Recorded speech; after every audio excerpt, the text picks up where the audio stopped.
The lights in Redwood Supply and Hardware hummed above Mason Reed's head like tired bees.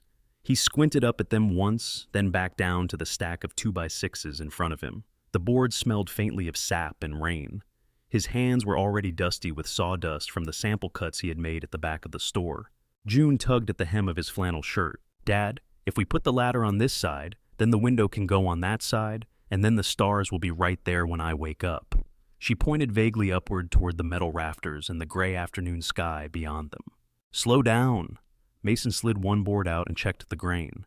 "First we pick the wood, then we design your castle." "It is not a castle," June corrected, shoving a stray curl out of her eyes.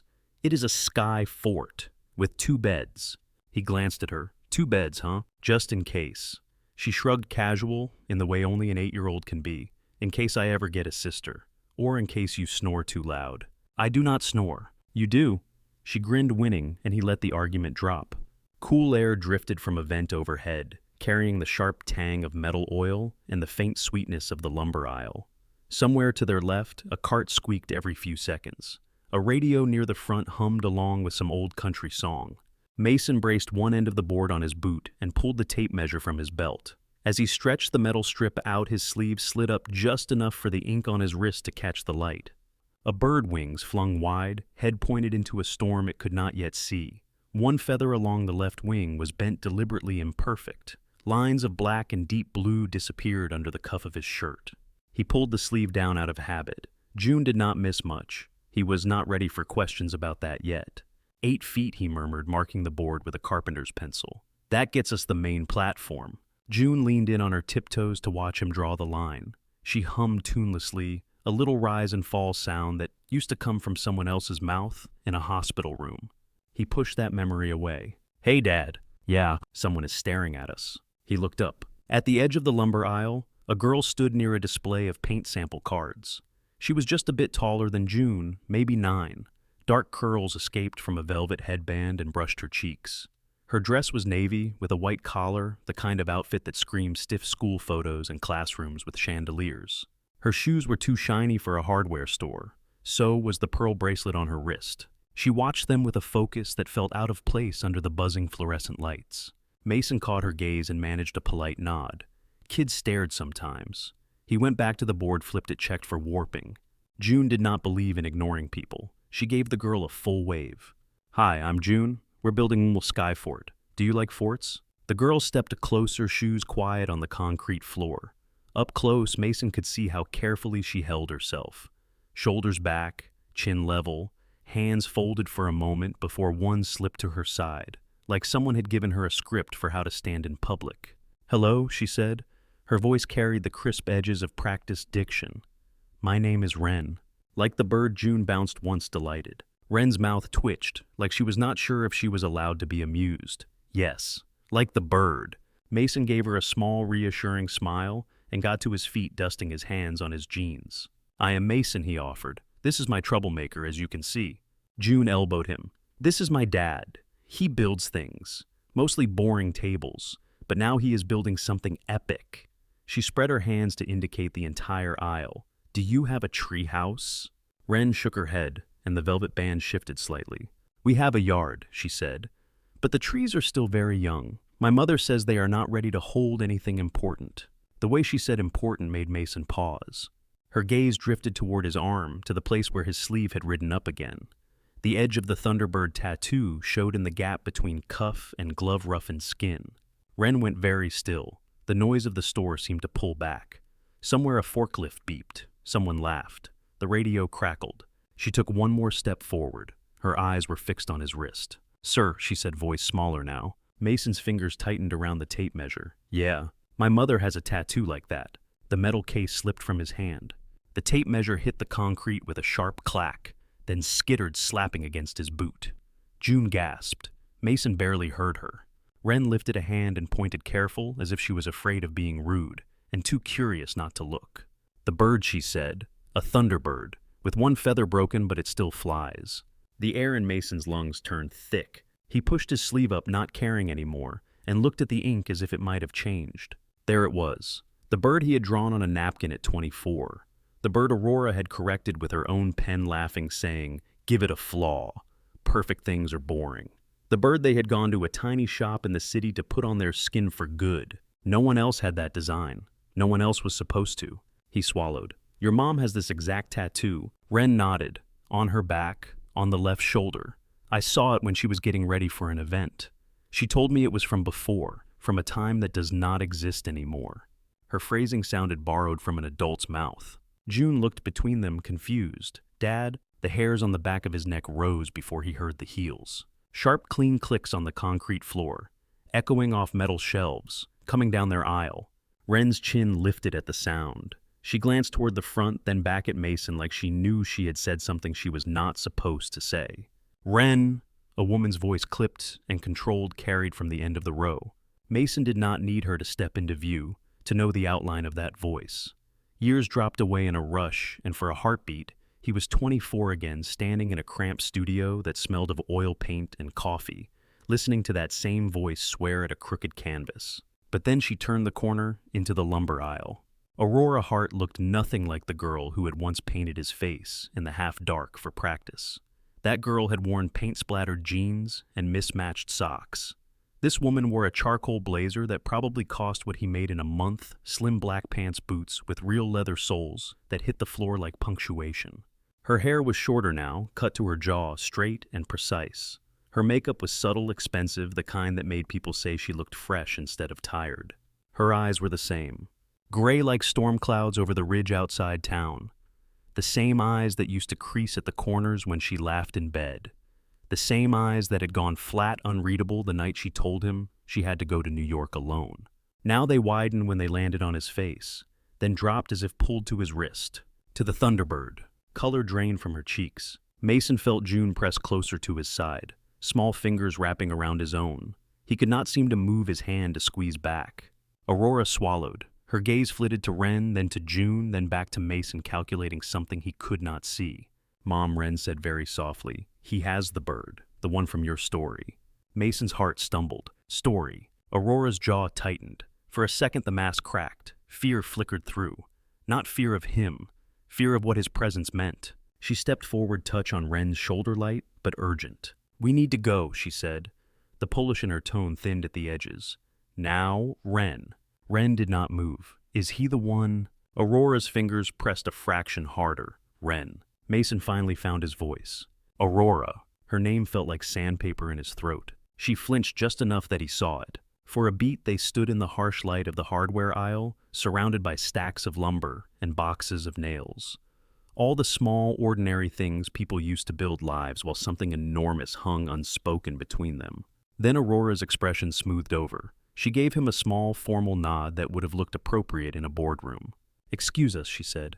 To Ren she added softer, we are late. Ren looked at Mason one last time. There was a question in her eyes he did not know how to answer. She let her mother guide her away, patent leather heels making no sound beside Aurora's sharp steps. The scent of her perfume lingered after she turned the corner, something citrus and clean and faintly familiar. June tugged his hand.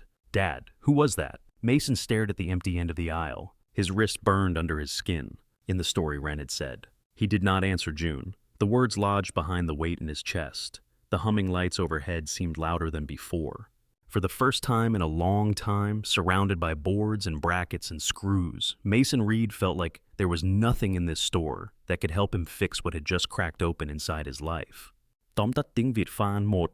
Mason Reed một thổ một qua vơ ở thị trấn Redwood Falls dẫn con gái 8 tuổi là June đến cửa hàng dụng cụ để mua gỗ xây Skyfort trên cây. Khi anh đang đổ gỗ tay áo trượt lên để lộ hình xăm con chim sám Thunderbird với một chiếc lông gãy hình xăm mà anh từng thiết kế cùng người yêu cũ Aurora từ nhiều năm trước. Một bé gái ăn mặc chỉnh tề tên Ren tiến lại gần và nhận ra hình xăm, nói rằng mẹ em cũng có hình y hết ở vai và đó là con chim trong câu chuyện mẹ vẫn kể. Ngay sau đó Aurora xuất hiện ở cuối dãy kế giữa, đã là một người phụ nữ thành đạt lạnh lùng, nhưng khi thấy Mason và hình xăm cô bàng hoàng rõ rệt.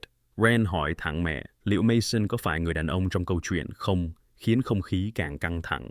Aurora vội vàng kéo Ren rời khỏi cửa hàng, chỉ kịp gật đầu xã giao với Mason.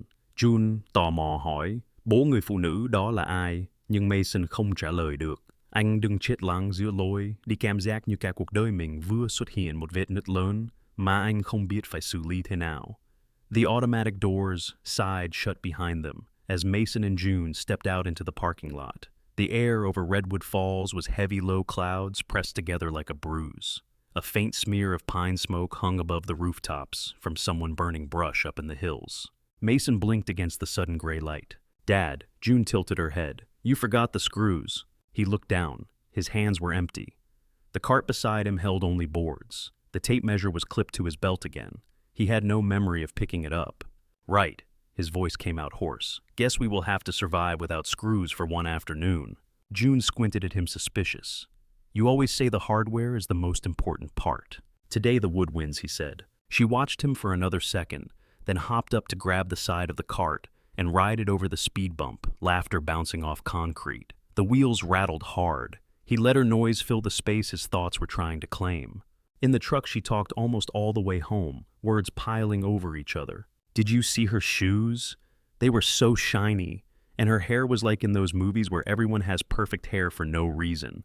Do you think she has a dog? She feels like she has a dog. Mason grunted at the right times. His hands were steady on the wheel. The inside of his head was not. A yard with tiny trees, June said, as if she had been turning it over. You could still build something, just small, like a fairy fort. Maybe, he said. She fell quiet for a moment, looking out the window at the passing storefronts. The familiar square, the diner with the faded sign, the little bookstore with paperbacks wedged in the window. The normal life he had been holding together, with routine and plywood. That lady June tried again, more careful this time. Do you know her? His fingers tightened on the steering wheel. The leather groaned softly. I used to, he said. Like used to? Yeah. June thought about that. She looked at you weird, she said at last. And at your wrist, like she saw a ghost. He did not know how to answer that, so he turned into their driveway instead. The house was a one-story with chipped blue paint and a deep front porch. The tree in the backyard reared up behind the roofline branches, stretching like arms. Mason killed the engine. You hungry? He asked. Always. Go start on homework. I will bring in the wood, and then we can do grilled cheese. You make it too crispy. You still eat it. She made a face, but she went inside backpack, bumping against her side. The screen door creaked and slapped. For a moment, he stayed where he was, hands still on the wheel. The sky deepened another shade, the kind of slow darkening that sometimes ended in rain, and sometimes just sat there, undecided. He looked down at his wrist. The Thunderbird stared back, ink lines firm against his skin. For years he had gotten used to the way people glanced at it, maybe admired the work, then moved on. It had been personal, but quiet. A mark of a younger version of himself. Something he only explained to Lila, and only once in the early days. Now a child had pointed at it and said, "My mother has that." His heart thumped in his chest, heavy and irregular. He climbed out of the truck and hauled the boards from the bed one by one. Each length of lumber settled on his shoulder with a solid weight. The familiar drag of the work steadied him a little. He stacked the boards near the base of the oak, the rough bark scraping his forearm when he brushed too close. The skeleton of the treehouse waited above, just a platform outline and a few nailed beams so far. He set the last board down harder than he meant to. It thunked against the others. In the kitchen, June sat at the table math worksheet spread out in front of her, pencil tapping. The radio on the counter murmured a local DJ talking about weekend weather. Mason flipped sandwiches in the skillet, the smell of butter filling the small room. June looked up as he put a plate in front of her. Are you mad at me? She asked suddenly. No. The answer came out too fast. Why would I be mad at you? You look like when you get mad at the measuring tape. He snorted despite himself. I am not mad at the tape. What are you mad at then? He put his own sandwich down and sat. The kitchen chair creaked under his weight. I am not mad, he said again slower. I am thinking about the lady. He took a bite of grilled cheese and chewed, using the movement as a stall. The bread crackled between his teeth. The cheese burned a little on his tongue. How do you notice everything? He asked. June shrugged, nibbling the corner of her sandwich. You tell me to pay attention when I use the drill. I just pay attention to other things too. He watched her for a long moment. The rain freckle near her left eye, same place as Lila. The way her feet swung, heels bumping the rung of the chair. She was someone I knew a long time ago, he said at last. Before you. Before your mom. Like a friend. Something like that. Do you not like her anymore? He thought of Aurora's face in the aisle. The way fear and recognition tangled there. the way she had grabbed Ren's shoulder with fingers that shook just a little. "I do not know her anymore," he said. "That is different." June nodded slowly, filing that away somewhere. She finished her sandwich in silence, then slid off the chair. "We still building today?" she asked. "Yeah," he said. "We are still building." Later in the yard, the light began to fade faster. The clouds thickened into one flat lid over the town. Mason hammered joists into place, checking his angles twice, and still catching himself about to drive a nail in wrong. June balanced on the lower branches, holding a beam steady while he worked. "You sure that is safe?" he asked. Heart hitching when she leaned too far.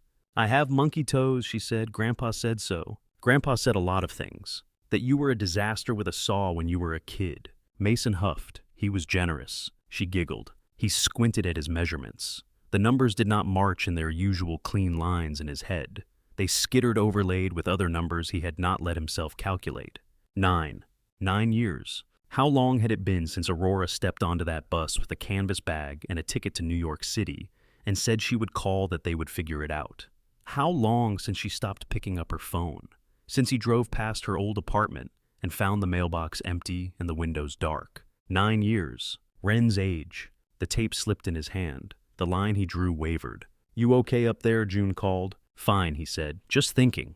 He pushed the math away again, the months stacking in the background of his mind like lumber he did not want to sort.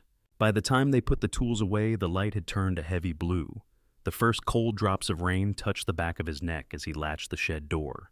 That night, after June brushed her teeth and read 2 chapters of her book in bed, she appeared in his workshop doorway, sock feet silent on the concrete.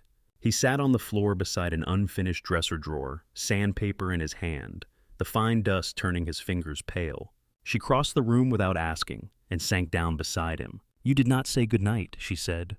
"Sorry." He set the drawer aside. "Good night, Bug." She did not leave. She tucked her knees to her chest chin, resting there looking at the tools on the pegboard.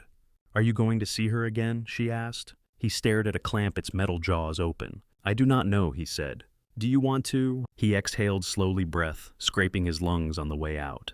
"That is a harder question," he said. She considered that. The workshop smelled like cedar shavings and old coffee. The single bulb overhead cast soft shadows in the corners.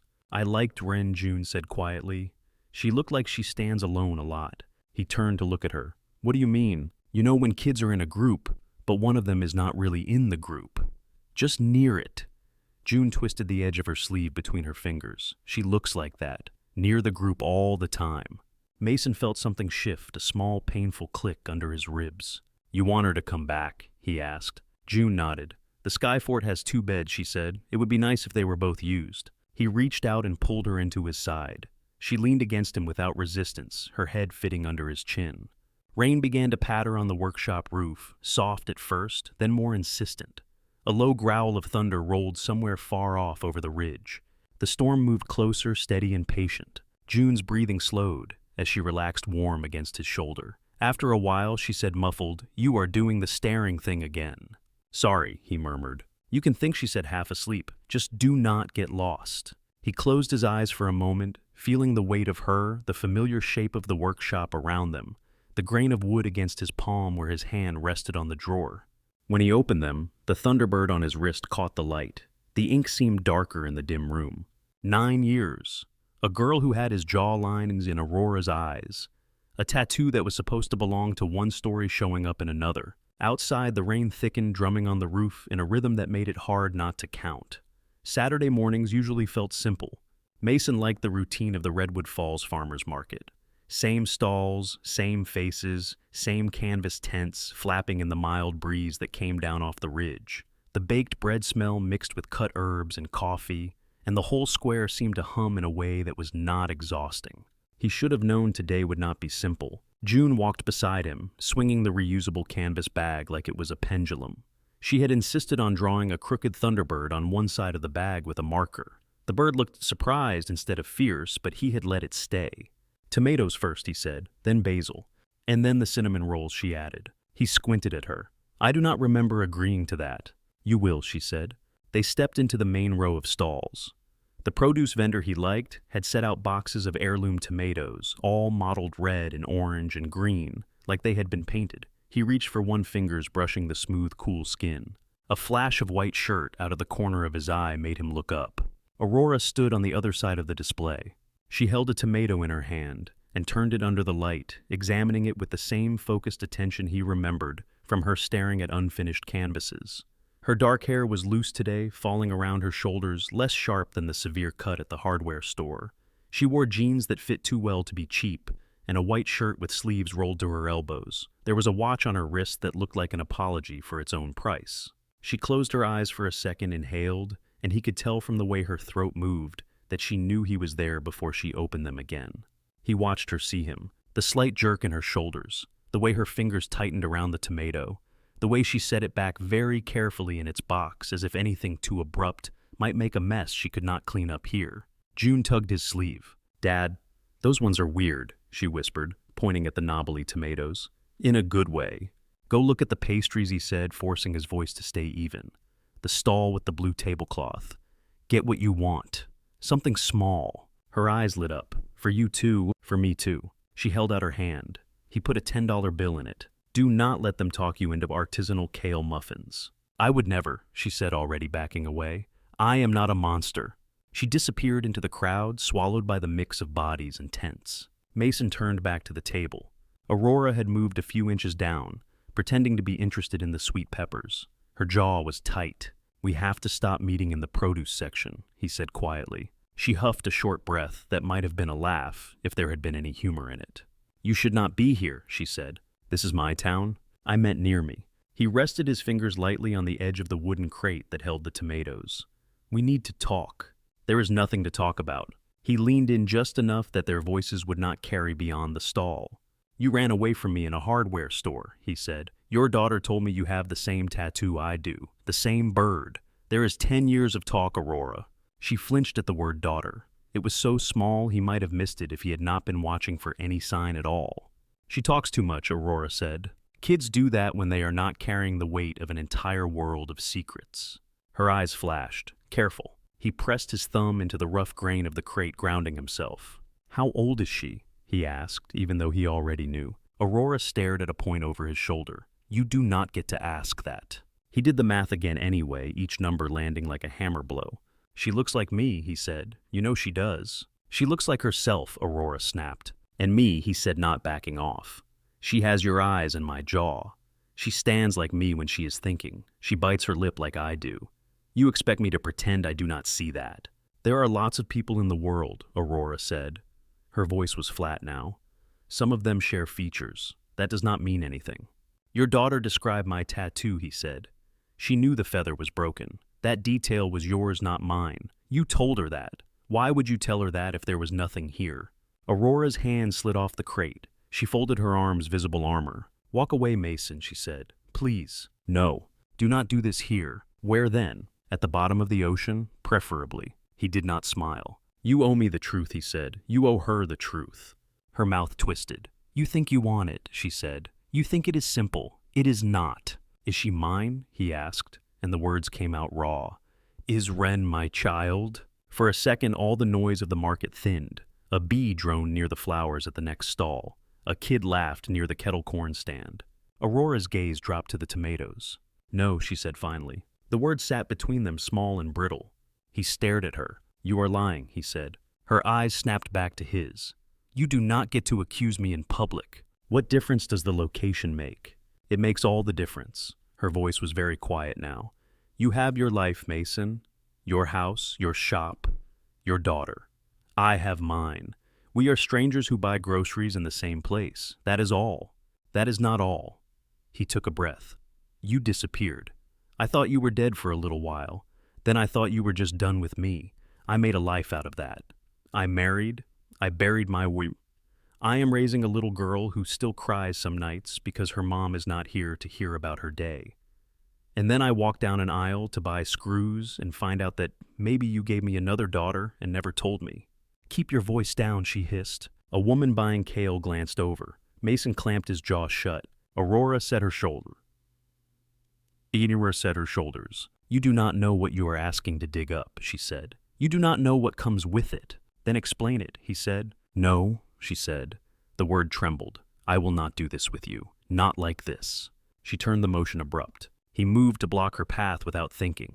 The tattoo, he said. Why does she know about the tattoo? Something in her face cracked. Just for a heartbeat, a jagged line of pain ran across her expression. Let me go, she said. Not until you tell me why your child has my tattoo in her bedtime stories. Dad. The call came from behind him, sharp and bright and entirely oblivious. Mason turned. June wove through the crowd, both hands occupied with paper bags. One smelled like sugar and cinnamon from 3 stalls away. Beside her, shorter, but walking in the same determined line, was Wren. She also carried a bag that looked suspiciously like pastries. Behind them, a woman in her 60s followed at a more measured pace. Her gray hair was wound into a tight bun. Her posture was upright enough to make a ballet teacher proud. Dad, look, June said. I found Wren. And this is Catherine. She is like Wren's extra grown up. Catherine gave Mason a once-over, brisk and assessing, like she was categorizing him for future reference. Mr. Reed, she said. It was impressive that she already knew his name. I have heard a great deal about your treehouse. You have been promoted, June whispered to him. They know about the fort. Wren looked up at Aurora, eyes shining. Can I go help again? She asked. Please. Aurora's jaw flexed. We have errands, she said. It could be short. Wren rushed on. 1 hour. Less. We started measuring the beams. June said I held them straight. I want to see if we did it right. She spoke in that careful way, but the edges of her words were frayed by excitement. June nodded so hard her ponytail bounced. She was good, she told Aurora. You would not think it by the shoes, but she can climb. Catherine's mouth pressed into a line. Miss Hart, your schedule this afternoon is quite full. Aurora stood there, caught between 3 sets of young eyes and one older one that did not trust this man in front of her. She looked at Mason. For a second, he saw the girl on the studio floor again, sitting cross-legged, apologizing for spilling turpentine on his jeans, laughing, telling him they were just pants. Now there was no laughter, only fear, and something else, a kind of exhausted longing. 1 hour, she said finally. Her voice sounded as if it had passed over gravel. At Mr. Reed's house. Catherine will bring you back at 3. Wren almost dropped her pastry bag. Thank you, she breathed. Aurora caught her sleeve before she could run off. Come here, she said. Wren stepped close. Aurora smoothed a curl back from her forehead. You listen to Catherine and to Mr. Reed, she said. No climbing higher than they say. No wandering. Yes, Mom. Aurora looked at Mason again. Do not let her fall, she said.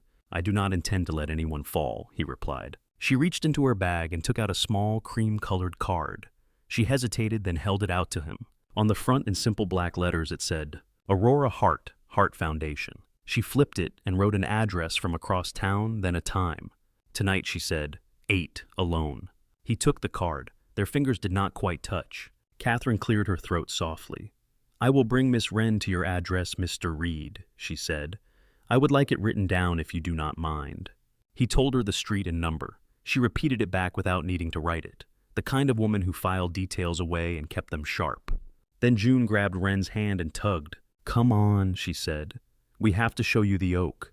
It is the best climbing tree in the world. We named it Henry. You did, Mason said. I did not agree to Henry.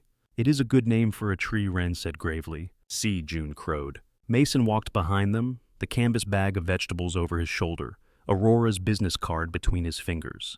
Catherine fell into step beside him, as if to make sure he did not quietly become a kidnapper on the short walk back to the truck. At the house, the yard opened up green and a little wild. The oak rose at the far end, its branches thick and inviting, the early skeleton of the treehouse wrapped partway around the trunk. Wren stopped at the foot of the tree. It is bigger than I thought, she said. June spread her arms. It is going to be a castle. I mean Sky Fort. We are still branding. Mason unloaded the boards from the truck while the girls circled the trunk cans grazing the bark. Catherine stood near the back steps, arms crossed, eyes tracking Wren's movements. Okay, he called. Rules. No climbing above the second brace without me. No jumping down from the higher branches. No hammers without me handing them to you. Yes, sir, Wren said. June rolled her eyes. You can just say Mason, she told Wren. Or Dad. He answers to both. Color rushed into Wren's cheeks. She glanced at him uncertain. Mason is fine, he said gently. She smiled, small but real. They spent the next 40 minutes measuring and holding boards and arguing over where the windows should go. Wren took instructions with intense seriousness. When he showed her how to hold a board steady while he drilled into it, she followed every direction like it was a test she wanted to ace. "You do not have to be perfect," he said at one point, when she apologized for letting a board slip half an inch. She blinked up at him. "Why not?" she asked. "Because it is wood," he said. "Not surgery. It bends. We fix it." She seemed to think about that longer than the answer warranted.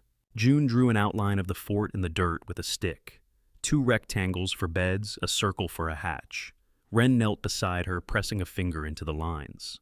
"We could put a rope here," she said, "to pull up snacks." "Fort snacks," June said. "Now you are thinking like a professional." When Catherine checked her watch, the protest was immediate. "One more board," June begged. "One more minute," Wren said at the same time. "Time is not a flexible concept," Catherine said, but the edges of her mouth had softened. Mason climbed down from the platform and wiped his palms on his jeans. "We can do more next time," he said. Wren looked up sharply. "There is a next time?" she asked. "If your mom says yes," he said. She held his gaze, and there it was again, that little jolt in his chest. Something in her face so painfully familiar. "I will ask," she said. She hugged June in a quick, fierce squeeze that surprised both of them. Then she stepped back, smoothing her dress with both hands, armor returning. As Catherine led her toward the car, Wren turned once more. "Thank you," she called. "Sold my soul," for what he asked, for letting me help, and for the treehouse, and for Henry. The way she said it made the yard feel different, like she had named something that had been waiting. He lifted a hand in answer. When they were gone, the yard felt quieter. June stood at the base of the tree looking at the half-built platform. "She is definitely coming back," June said, with the certainty of someone who had already decided. "She likes it here." Mason slid Aurora's card into his pocket. The weight of it sat against his leg as he looked up at the rough lines of the future fort. "We will see," he said. The sky had started to clear. Patches of blue showed through the thinning clouds. Sunlight slipped through the branches, catching for a moment on the ink of the Thunderbird on his wrist as he reached up to touch the lowest beam. Aurora's address sat in Mason's pocket like a stone all afternoon. He felt it whenever he shifted a small rectangle pressing into his thigh, while he rinsed dishes, while he answered a text from a client about a cabinet hinge, while he reminded June to put her sneakers by the door instead of in the middle of the hallway. By 7:30, the sky over Redwood Falls had turned a deepening violet. The earlier clouds had torn apart, leaving streaks of leftover storm stretched thin across the horizon.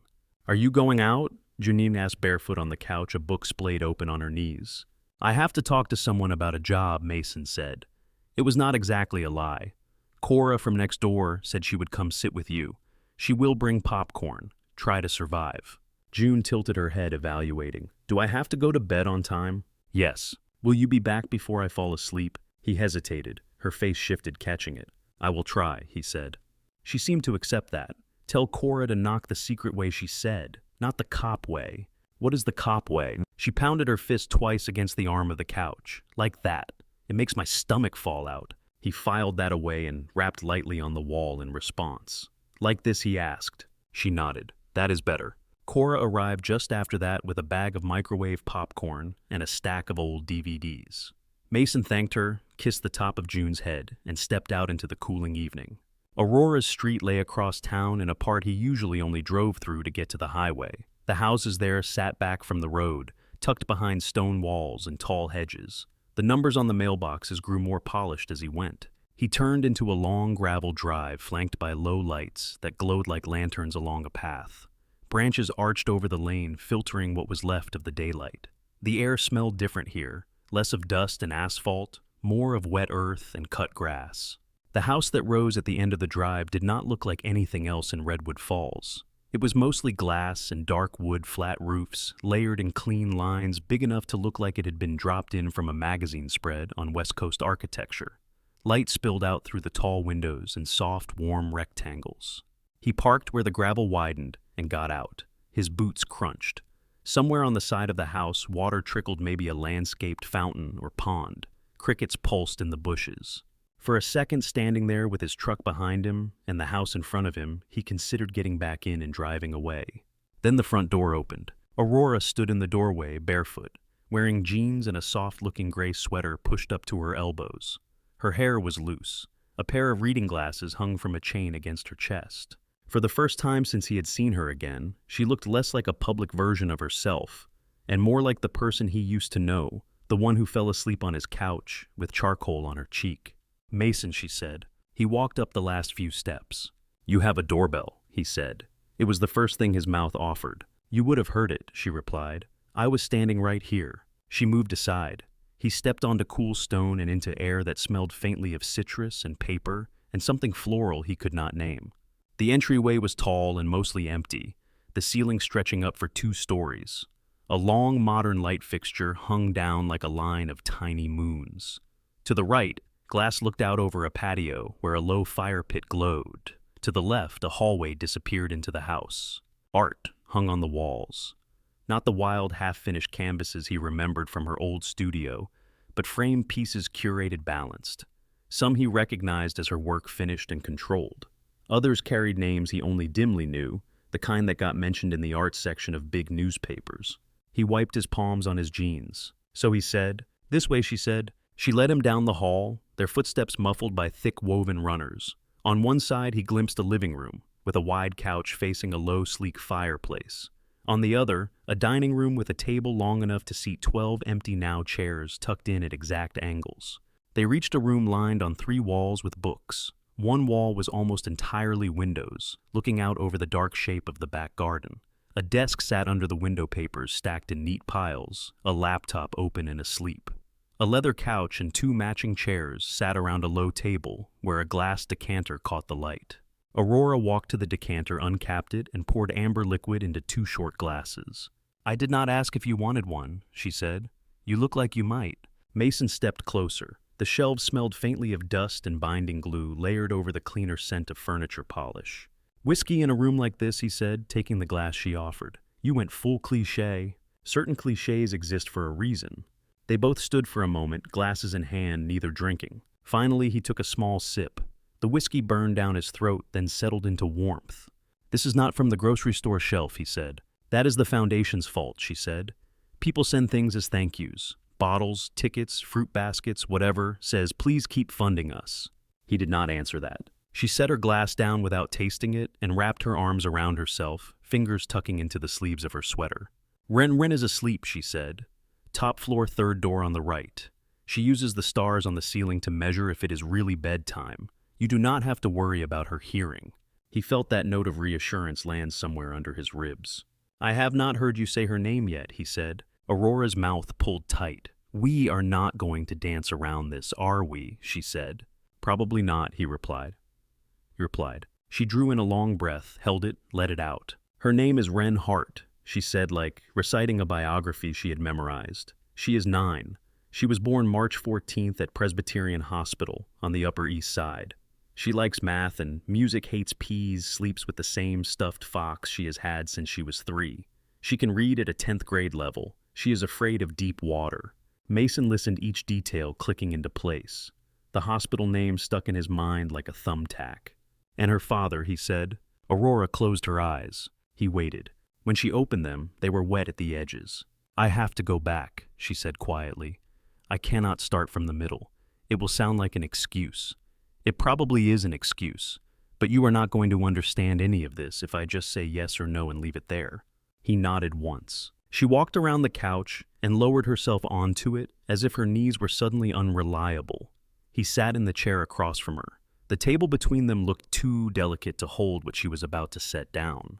I left here with a suitcase and 3 finished paintings, she said. You know that part. I got a sublet in Brooklyn that had a shower that screamed every time you turned it on, and a view of a brick wall that tried very hard to be a skyline. He remembered that. She had sent him pictures the first couple of weeks. The shower, the wall, the first day at the gallery, her hand shaking slightly in the photo she texted him. She had stopped sending photos long before she stopped answering his calls. I worked 12-hour days, she said. Sometimes more, because I wanted them to forget that my last name matched the one on the foundation that sponsored half their shows. I wanted them to believe I was there because I was good, not because my father signed their checks. Her mouth hitched at that. I drank too much coffee, forgot to eat, went home to the screaming shower, slept 6 hours repeated. After a while, I started throwing up in the mornings. I thought it was the coffee, or the stress, or the air. She stared past him at a spot somewhere over his shoulder, like she was watching a reel only she could see. One night it was 2 in the morning. and I was in this all-night bodega near my apartment, the kind with buzzing lights and weirdly perfect rows of cereal. I bought a pregnancy test with cash and stuffed it between a bag of chips and some soap so the guy ringing me up would not comment. Mason's grip tightened on his glass. I went back to my building, she went on, but my roommate's boyfriend was passed out on the couch, and I could not face him even being in the same air as what I was about to do. So I used the tiny bathroom in the lobby, the one with the flickering light and the broken lock. I peed on the stick there. The floor was sticky. I remember that more than anything. My shoes sticking, my heart banging so loud I thought I would vibrate out of my own body. Her throat moved. She swallowed hard. It took about 30 seconds for the second line to appear, she said. I sat on that disgusting floor for maybe an hour, holding this plastic thing like it was a bomb. She laughed, a brittle, humorless sound. I wanted to call you, she said. God, I wanted to. I took my phone out. I put my thumb on your contact. I almost hit dial so many times I lost count. Then I thought it'd be practical for once. Look at his life, not your fantasy of it. She turned her eyes back to him. So, I looked, she said. I searched your name. I found the hardware shop's website, a local news article about the custom cradle you built for someone's twins, and then I found your social media. You had posted a photo 2 weeks earlier, at that fancy restaurant by the river. You were kneeling by the table holding out a ring to Lila. She was crying. You were looking up at her like she was the first breath you ever managed to take.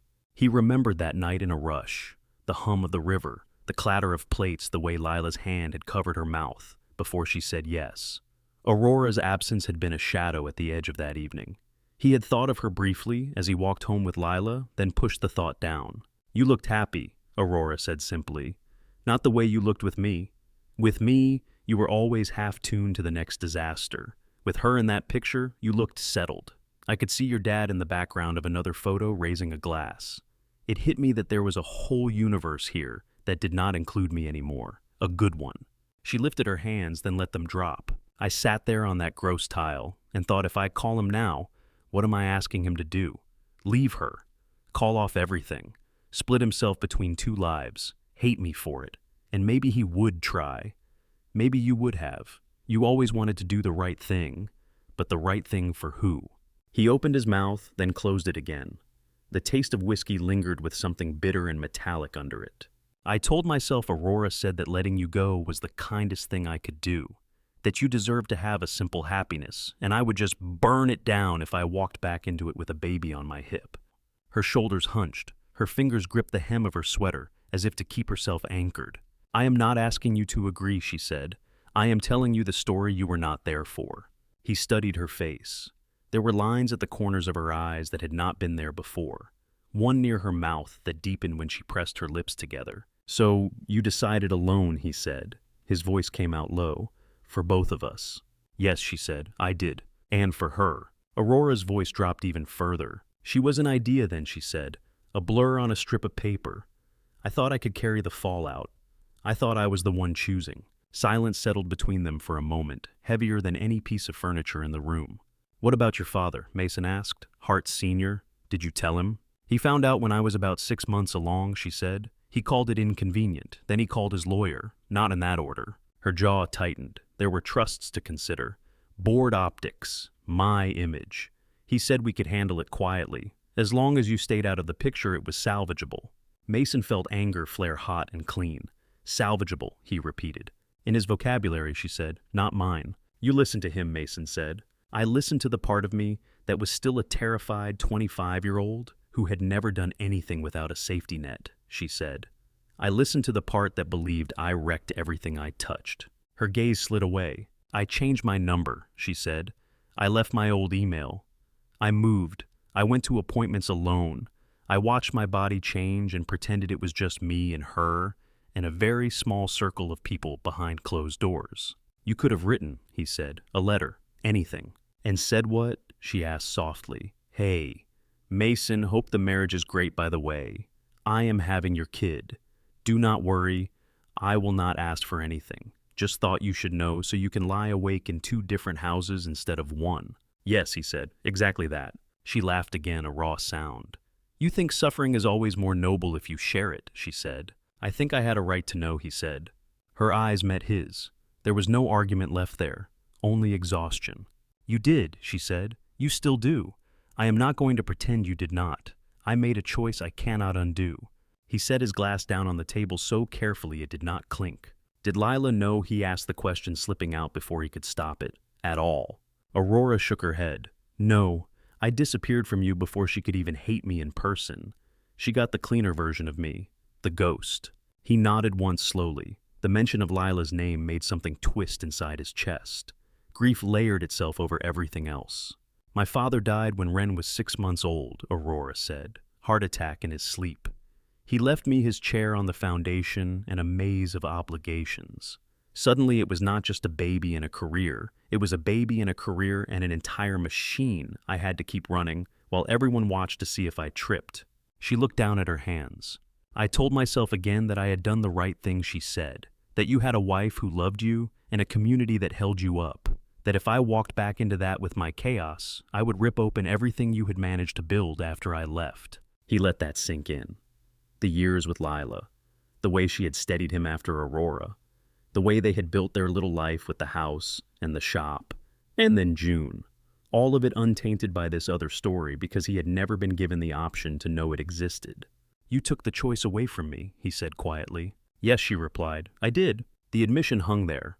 Sami hung there honest and ugly. I have thought about telling you so many times, she said.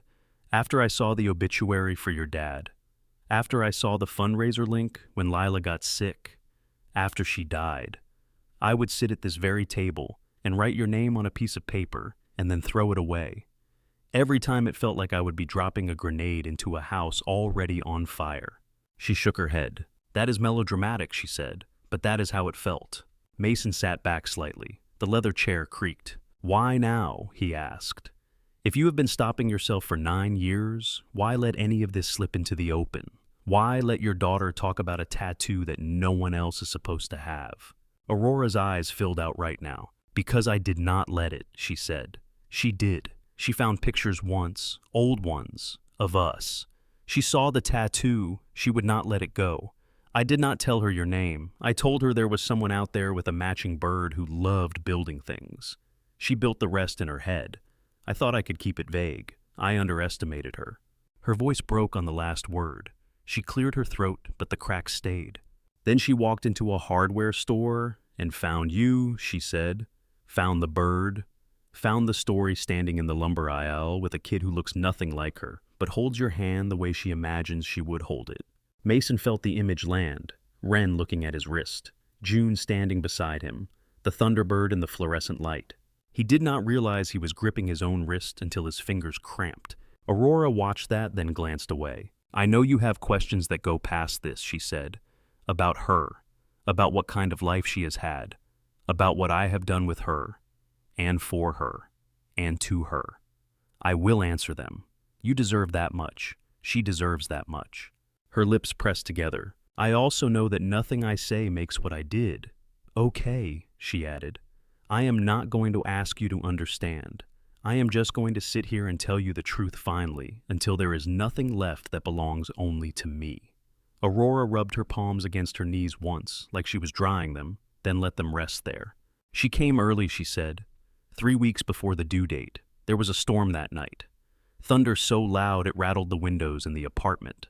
The cab driver yelled at me for not calling earlier. I yelled back in between contractions. We arrived at the hospital angry at each other, and I remember thinking this is a terrible way to meet a person. Mason could picture it. New York rain thick and dirty bouncing off cab hoods. Aurora, with her hair plastered to her cheeks, swearing at a stranger. The delivery was fast, she went on. Too fast. Everyone kept saying that. The nurse, the doctor. I blinked and there was blood and light, and then they were holding this red, furious creature over me, and she was screaming at the entire world. She did not cry. She screamed, full throat, like she was offended at the very idea of being taken out of wherever she had been. Aurora's mouth softened. I thought, of course, she said. Of course she is loud. She reached for her glass this time and took a small swallow. She was healthy, she said. 10 fingers, 10 toes, the whole cliché list. I was exhausted and terrified, and I stared at her for a long time and kept thinking I had done something irreversible. You had, Mason said quietly. She nodded, accepting that. She was colicky, Aurora said. For months. She hated lying flat. She hated quiet. She would scream until her face turned the color of a stop sign. The only thing that calmed her was humming, not singing, humming. She touched the base of her throat as if remembering the ache. I would walk around that apartment for hours with her tucked against my shoulder, she said, humming the same stupid 3 tunes over and over. Some old lullaby my mother used to mumble a hymn from school, and that song you always had stuck in your head when you sanded table legs. Mason blinked. I did not have songs stuck in my head, he said. You did, she said. You hummed under your breath, like you did not even know you were doing it. He looked down at his hands. The memory uncurled vague, but there. Rhythm without words repeated until the work was done. She would quiet if I hummed, Aurora said. Her fists would relax. Her breathing would sync with mine. If I stopped, she would start up again, so I barely stopped. For months. My throat felt raw all the time. I learned the hard way not to drink citrus and then hum. It was like swallowing knives. A small smile edged her mouth. The first time she smiled, really smiled, she was lying on a blanket next to one of my canvases, she said. I had put her down for 5 minutes so I could clean a brush. I turned around, and she was staring at this big mess of yellow and blue, and then her whole face went bright, like someone had turned a light on behind it. I realized she was capable of joy that did not involve someone bouncing her or humming through their own pain. That was a good day. Mason swallowed against the tightness gathering in his throat. What was she like, he asked as she got bigger. Aurora leaned her head back against the couch for a moment, eyes tracking the ceiling. Hungry, she said, for everything. Her first word was more. Not mama or milk or any of the sweet things people put on baby showers. More. She would hold out her hands at the park when we had to leave. More. She would slam her fist on the tray when she finished a bowl of mashed peas, which she later decided she hated. More. Every book, every song, every new thing, she wanted more of it. She dropped her gaze back to him. At 3 she discovered conducting, Aurora said. She stole a wooden spoon from the drawer and stood on the couch and waved her arms around while the radio played. Completely serious. Tiny brow furrowed. I turned the radio off once to answer the phone, and she stopped and looked at me like I had personally ruined the climactic moment of a symphony. He could almost see that. A little girl with dark curls and a wooden spoon commanding invisible violins. So, I found her a music class, Aurora said. Little kid stuff. Bang on drums, shake plastic maracas. She tolerated that for exactly 2 sessions, then looked at the instructor and said the sound hurt. She wanted the small violin that sings higher. Her words. Aurora's fingers traced an invisible line along her forearm. I scraped together money for private lessons, she said. The teacher was this older woman who had taught half the string players in the city at some point. She listened to Wren hum along with a piece and watched her copy, fingering on an invisible fingerboard. After the lesson, she pulled me aside and said very calmly that my child had perfect pitch and I should not waste it. Pride slipped through Aurora's tone for a second before she caught herself. She took to the violin like she had been waiting for it, Aurora said. The practicing was messy at first, of course. She screeched. The neighbors banged on the ceiling. But she did not care. She liked the way the bow felt in her hand. She liked the control. She liked that for once her noise was allowed. Mason let his eyes move to the window. The dark outside made their reflections sit faint in the glass. What about school, he asked. Aurora's jaw tightened. That got more complicated, she said. The foundation people had opinions. They liked the image of the single working mother up to a point. They did not like anything that looked like instability. So we picked a school that would look good on a brochure. Uniforms, Latin mottos, tuition that made me nauseous, even though technically I was the one signing the checks that helped fund their scholarship program. She tipped her head, the movement stiff. Wren walked into that classroom at 5 with her hair braided, and her shoes shined, and a backpack almost as big as she was, she said. She came home the first day with a paper crown and 3 new vocabulary words. She also came home a little quieter. How do you mean, he asked. She watched the other kids, Aurora said. She noticed who had 2 parents at pickup and who had 1. She noticed who had last names that made teachers stand a little straighter. She noticed who looked at her like she was a curiosity, the heart heir, whose father was a blank space. Her mouth twisted. I told the school she did not have a father, Aurora said, that he was not in the picture. I said it the way people say someone moved away. Clean, simple, that is how they like things. She rubbed her forehead with 2 fingers. When she was 7, Aurora said they had this family breakfast thing. Muffins and juice in the gym, kids brought their parents, photographers took pictures for the newsletter. I had a board meeting. I tried to reschedule it, I failed, so I sent her with Catherine. Mason remembered the older woman's assessing eyes. Catherine bought her a new hair ribbon, Aurora went on. She took 100 pictures on her phone. She made sure Wren had a plate full of muffins. When I got home that night, Wren was in her room with the ribbon on the floor. Her eyes looked I do not know unfocused, like she was watching something I could not see. I asked how breakfast was. She said the muffins were dry. Aurora's throat moved. Later, when she was brushing her teeth, she asked me without looking up. Aurora said, why some kids had 2 people there, and she had 1.5. Mason frowned. Half he repeated. Catherine, Aurora said. In her mind, I was the 1. Catherine was the half. She said it like she was doing the math. 1.5 still felt like not enough. He felt that land in his chest like a nail. What did you tell her, he asked. I lied, Aurora said, in a very careful way. I told her her father was a good man who did not know about her, that he lived far away, that he built things with his hands, that if he knew she existed, he would love her. I told her sometimes adults make choices that disconnect them, and they cannot always fix it, but that it was not about her being unwanted. She looked at her own hands as if she did not quite recognize them. She asked if he was dead, Aurora said. I said no. I could not make myself kill you in the story. I said he was alive, just not in our life. And the tattoo mason said, that came later, Aurora replied. She walked in on me getting dressed one night when I thought she was asleep. She saw the bird. She asked what it was. I told her it was from a long time ago. She asked if he had one too. I said yes. I should have said no. I could not. Her fingers brushed her left shoulder through the sweater, where the matching Thunderbird lay inked in her skin. She made me tell the story again and again, Aurora said. About 2 people who drew a bird, and then put it on their bodies to remind themselves to keep flying, even when things got hard. I was trying to give her a myth that was not about abandonment. I think I failed at that. Mason thought of Wren in the hardware store, the way she had recited the detail of the broken feather like it mattered. Did she ask his name, he said. Aurora nodded. I told her, I could not tell her, she said, that it would not be fair.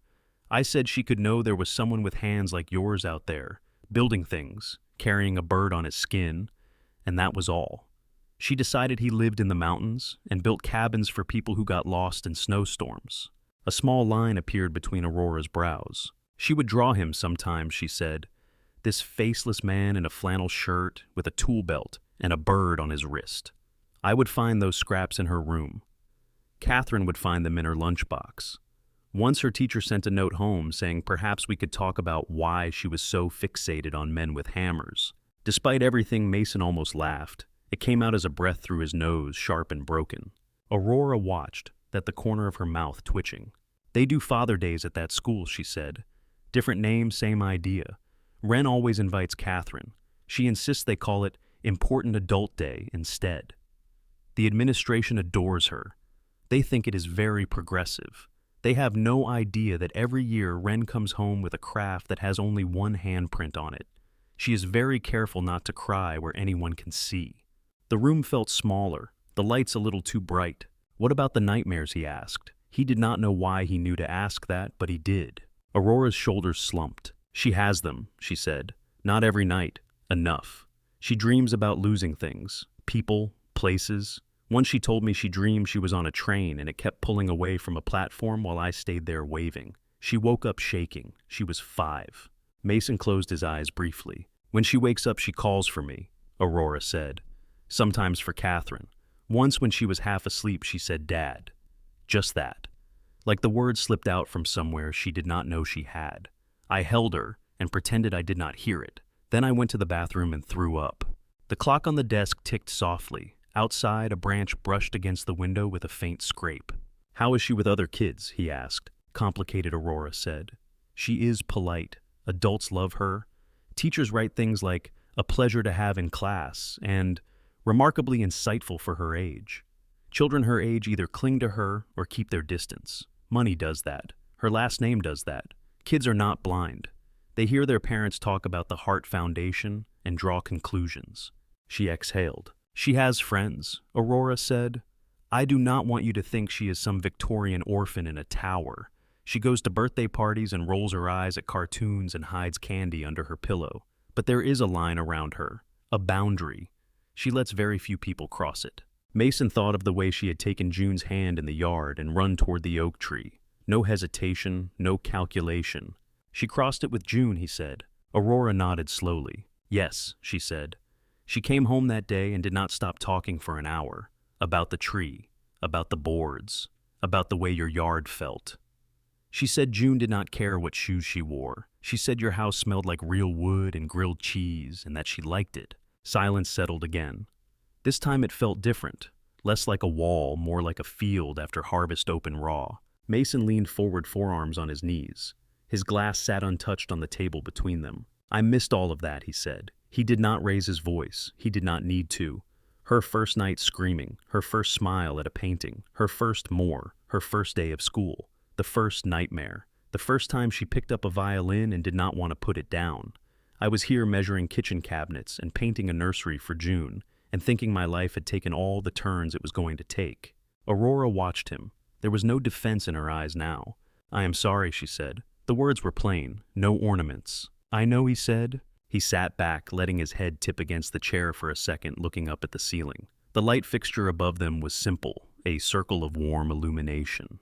When he looked at Aurora again, his voice was steady. I want to know her, he said.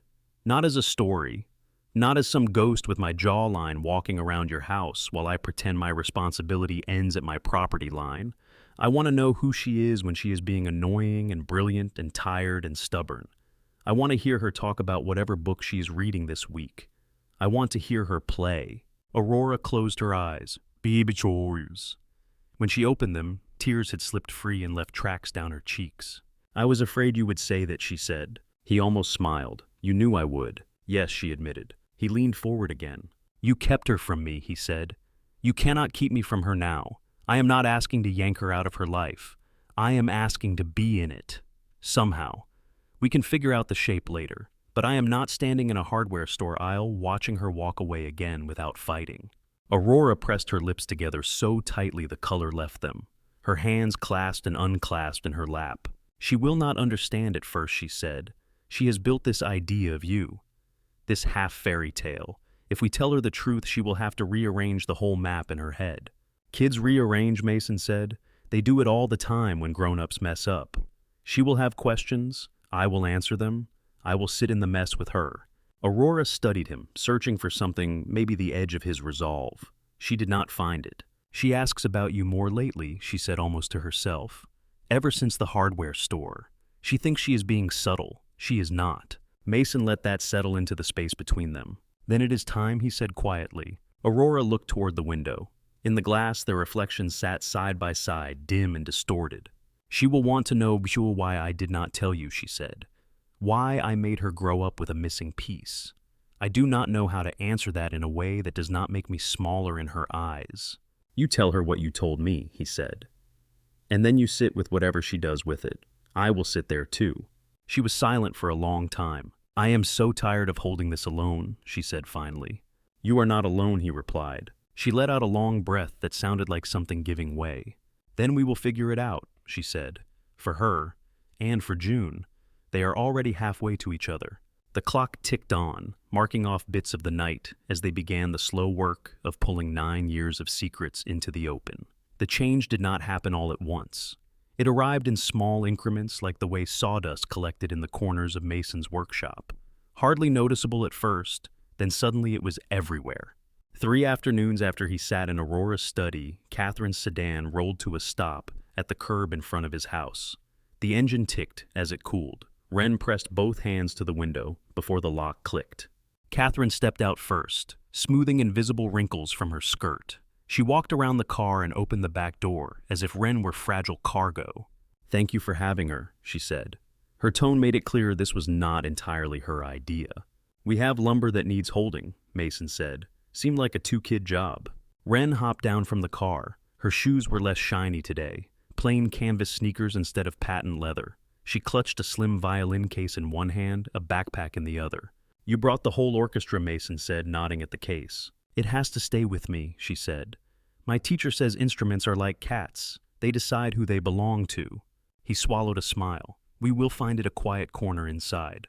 June exploded out of the front door before anyone could say more. You are here, she yelled. Come on, Henry, missed you. You named the tree, Wren said, caught between confusion and delight. Obviously, June replied. He told me it was lonely. We are fixing that. Wren glanced at Catherine. The older woman sighed, long suffering. 1 hour, she reminded Mason. Perhaps 90 minutes if we stretch the definition of an hour. We can live with that, he said. Wren followed June into the yard. The oak stood dwarfed by the wide Hart driveway in Mason's memory now, but here in his own space, it still felt enormous. The partial framework of the treehouse wrapped around the trunk like ribs. Today we get the floor right, June announced. Last time we only had pretend floor. Today we go from pretend to real, Mason agreed. He assigned tasks. June fetched the level and the extra nails. Wren took a position at the base of the ladder, ready to hand up tools and boards. You are the ground crew, he told her. She straightened. That sounds important. It is, he said. Nothing stays up if the ground crew messes up. She nodded, taking that in, eyes earnest. As he worked, their voices drifted up. What is it like at your school? June asked. Do you get in trouble for talking? We are discouraged from unnecessary chatter, Wren said. That sounds terrible. We are allowed to debate. Do you ever get to climb things?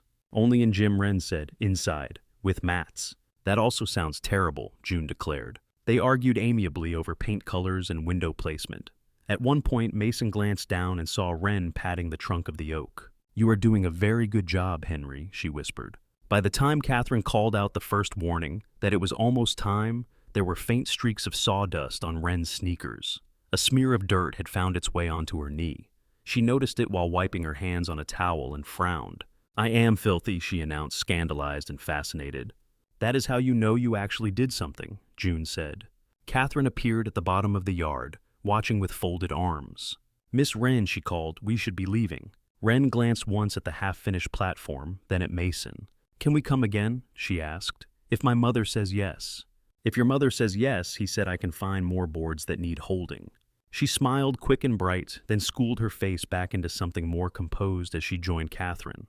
From the kitchen window later, Mason watched Catherine lean down to say something to Wren as they reached the car. Wren listened solemnly, then looked back at the tree, lifting 2 fingers in a small salute. He raised his own hand in return. The next visit, Aurora dropped her off. She stayed in the car engine, idling, sunglasses on. Wren climbed out with less ceremony this time, already craning her neck toward the oak. June grabbed her wrist, and they vanished into the yard, their voices overlapping. Aurora did not get out, but she rolled the window down as Mason stepped closer. You all right out there? He asked. I am sitting in a car watching my daughter run toward power tools, she said. Define all right. My tools, my rules, he said. She will come back with the same number of limbs she arrived with. That is a low bar, Aurora replied. He rested his hand lightly on the car door. She is good here, he said. You can come in. Or go do whatever people with foundations do on Friday afternoons. Her mouth curved. I have emails, she said. If I go home, I will answer them. If I sit here, I will stare at my inbox and answer them in my head. I have not decided which is worse. He pointed at the porch. The chair up there has your name on it, he said. There is coffee that tastes like wood smoke. You can sit where you can see the tree. No inbox. She hesitated, then turned the key to cut the engine. Catherine arrived earlier than usual that day, carrying a stack of documents for Aurora to sign.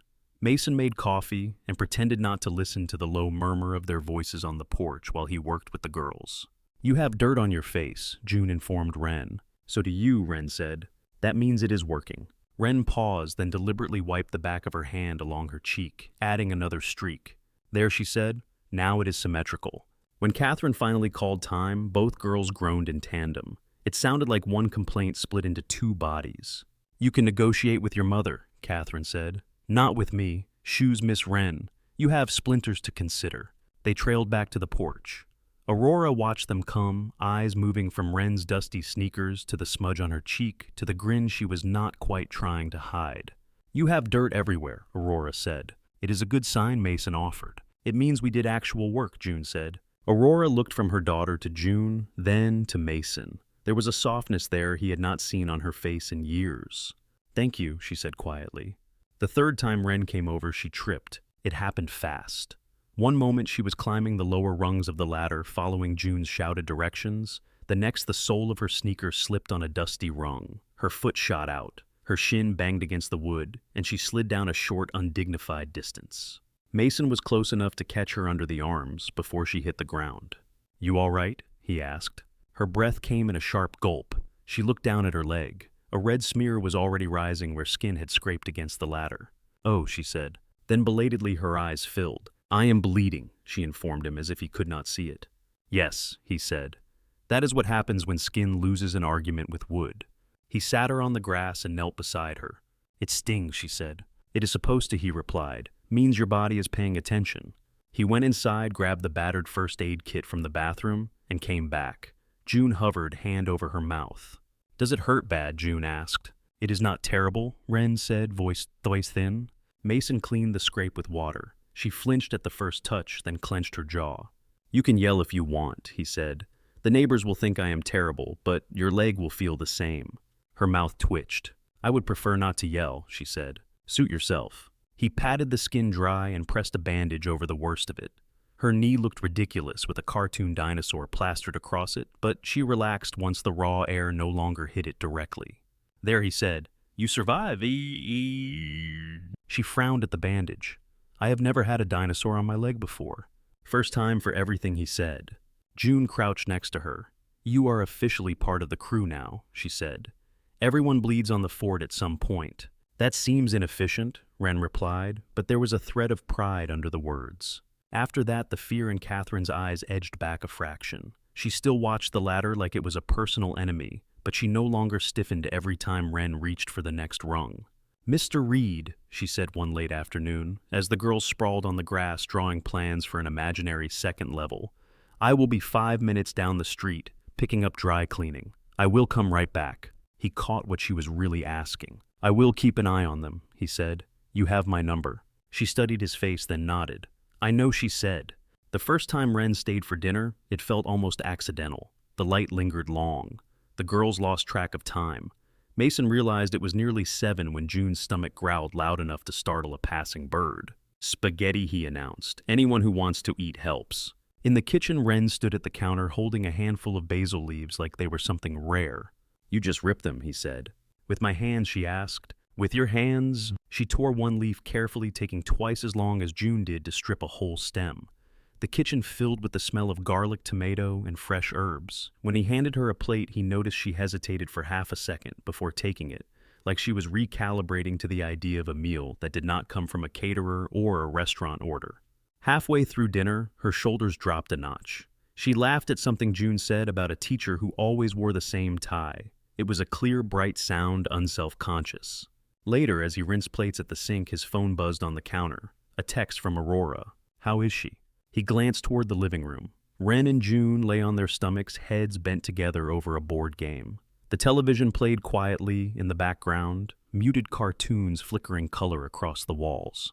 He typed back, "Eating too much spaghetti. Beat us all at a game she just learned. Nee has a dinosaur bandage, but she is fine." A pause. Then, "A dinosaur." He sent a photo of the bandage zoomed in on the ridiculous cartoon face. 3 dots appeared on the screen, vanished, reappeared.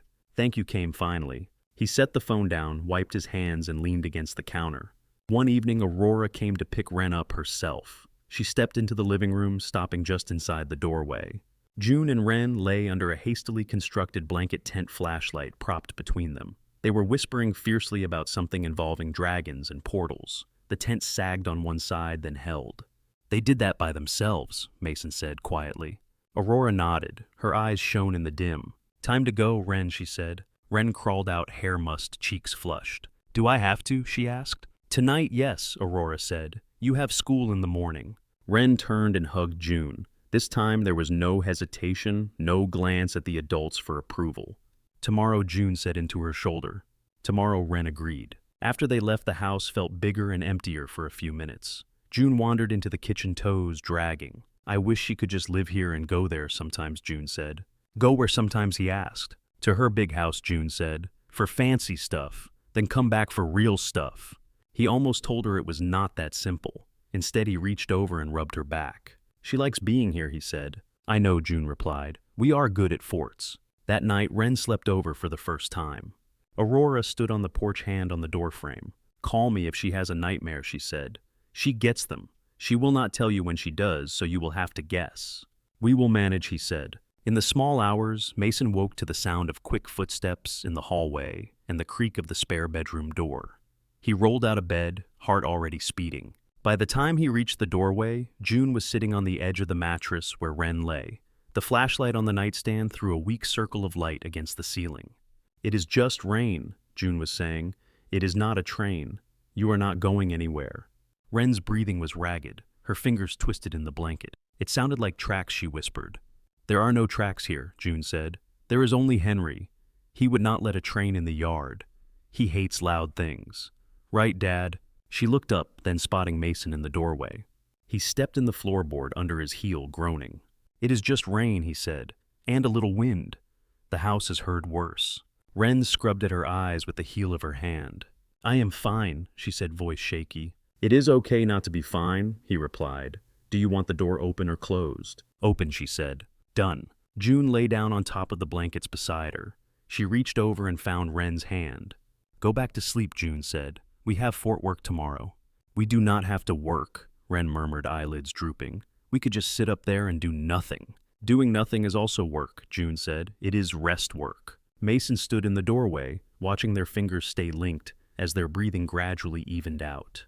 The Thunderbird on his wrist itched under the skin. He resisted the urge to scratch it and instead leaned his shoulder against the frame. In the glow from the hall, with the sound of the rain steady on the roof, and two small hands clasped between pillows, the house felt full, in a way it had not in a long time. The weeks that followed settled into a strange kind of rhythm. On Mason's fridge, two calendars hung side by side. One was the school's, dotted with June's field trips and picture days. The other was blank when he tacked it up. It filled fast with penciled notes in two handwritings: Wren violin, Aurora board meeting, gallery opening, sleepover at Mason's.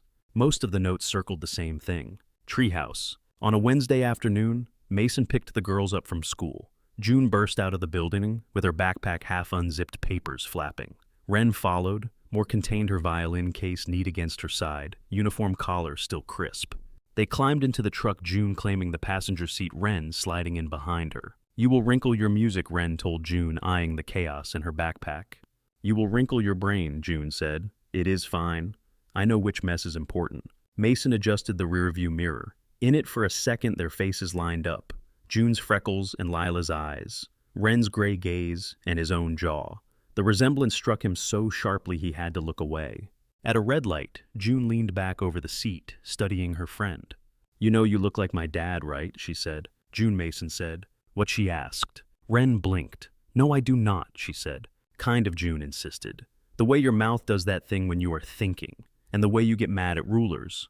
"I do not get mad at rulers," Wren said, offended. "You glare at them," June said. "Same as him." Mason watched Wren's reflection. He saw her glance at his profile, quick and uncertain. "I think I look like my mother," Wren said. "You do," June said. "In the eyes. I am just saying there is a Veep." "Do not mind her," Mason said lightly. "She is in a detective phase." "I am not," June said. "I am in a noticing phase." The light changed. He pressed the gas. From the back seat, Wren asked very quietly, "Do you think I look like you?" He did not answer immediately. The windshield offered him the safe blur of the road. The oak trees along the street flickered past. "I think you look like you," he said. "The rest is just pieces that came along for the ride." She seemed to accept that on the surface. He could feel the question still moving under it. That night after Wren went home, June sprawled on the living room rug coloring. She chose a blue pencil, then a black one, then set both aside and picked up green. "Wren does that thing you do," she said. "What thing?" he asked from the couch where he sat sorting receipts. "She asks a question," June said. "Then she pretends she did not ask it. Then she waits to see what happens anyway." "That is not my thing," he said. "It is," she replied. He watched her shade in the sky over a crooked version of the treehouse. "Is it bad?" she asked without looking up. What he said, wanting to know things she said, even when grown-ups do not want you to. "No," he said. "It is not bad. It can be hard, but not bad." She nodded once hard, as if she had been waiting for that permission. On Aurora's side of town, the questions gathered their own weight. One evening, Wren sat at the kitchen island in the Hart house, legs dangling off the stool. Her math homework lay open, a neat column of fractions all solved correctly. Her pencil rested on the edge of the page. Aurora stirred something in a pan, the smell of garlic and lemon filling the kitchen. The room looked like the cover of a magazine spread. The stove gleamed. The marble counter held a single bowl of oranges. Mom, Ren said. Aurora answered, take star. Stasiyas stars. Kasi po siya na Easter Thursday night. That's how does. How long does it take to build a deck? Ren asked. Aurora put the spoon down. I suspect that depends on the deck, she said. And who is building it? If Mason builds it, Ren clarified. If he had help. Aurora felt the name land between them. They have been at that treehouse for weeks, Ren said. At this point, it is basically a deck in the sky. How long until it is not just a platform? You are eager, Aurora said. Stacy. I like it there, Ren said.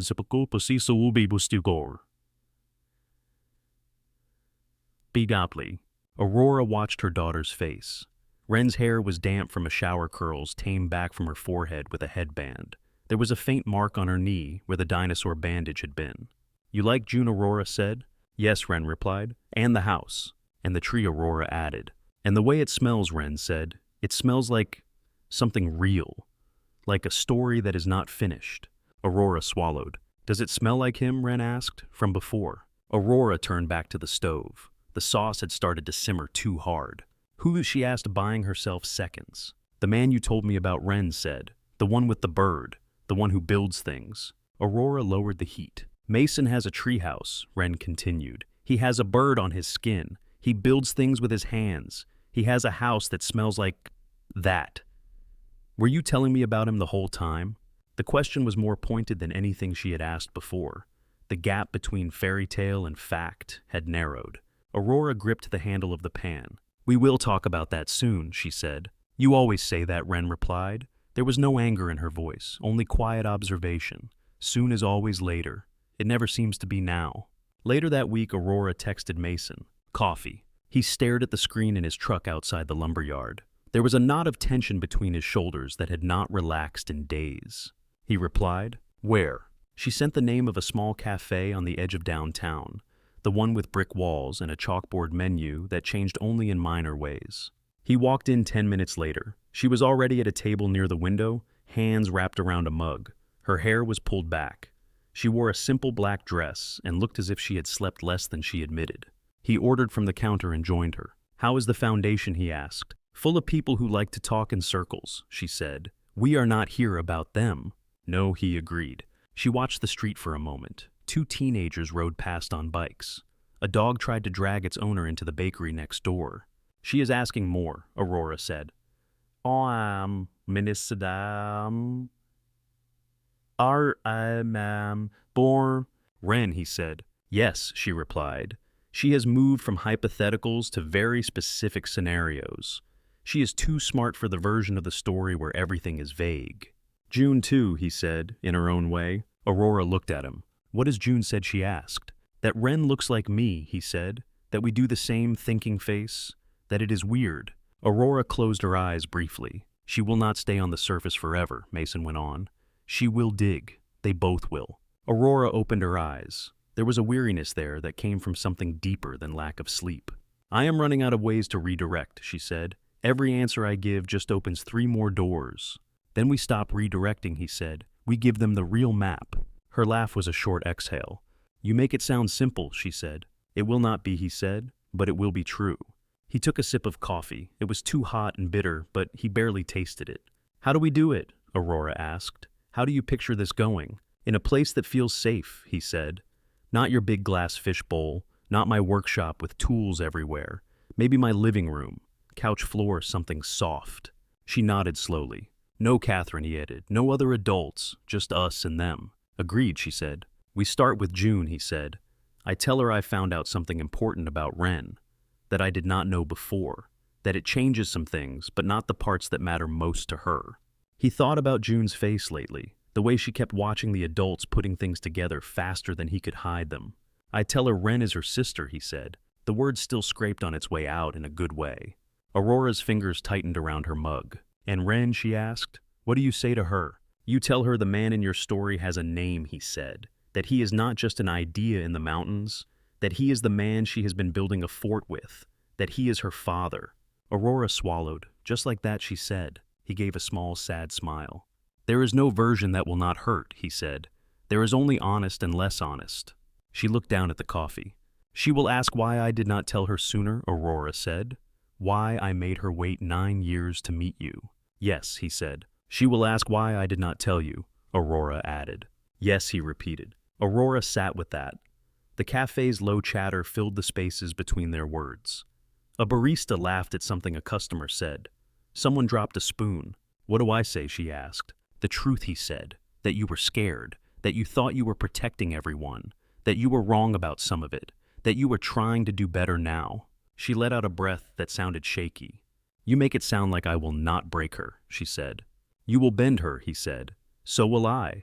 Life does that, but she is not glass. She studied his face for a long moment. You believe that, she said. I have to, he answered. They drank their coffee, each lost in thought. When Aurora asked eventually, soon, he said. Her mouth twisted. You and your soon, she said. He caught the echo of Wren's complaint and gave a rueful nod. Saturday, he said. You bring her over after lunch. I will have June there. We sit them down and we talk. Aurora flinched as if the date were a physical thing hitting her. This Saturday, she said. Waiting will not make us any readier, he said. It will just give us more time to imagine every way it can go wrong.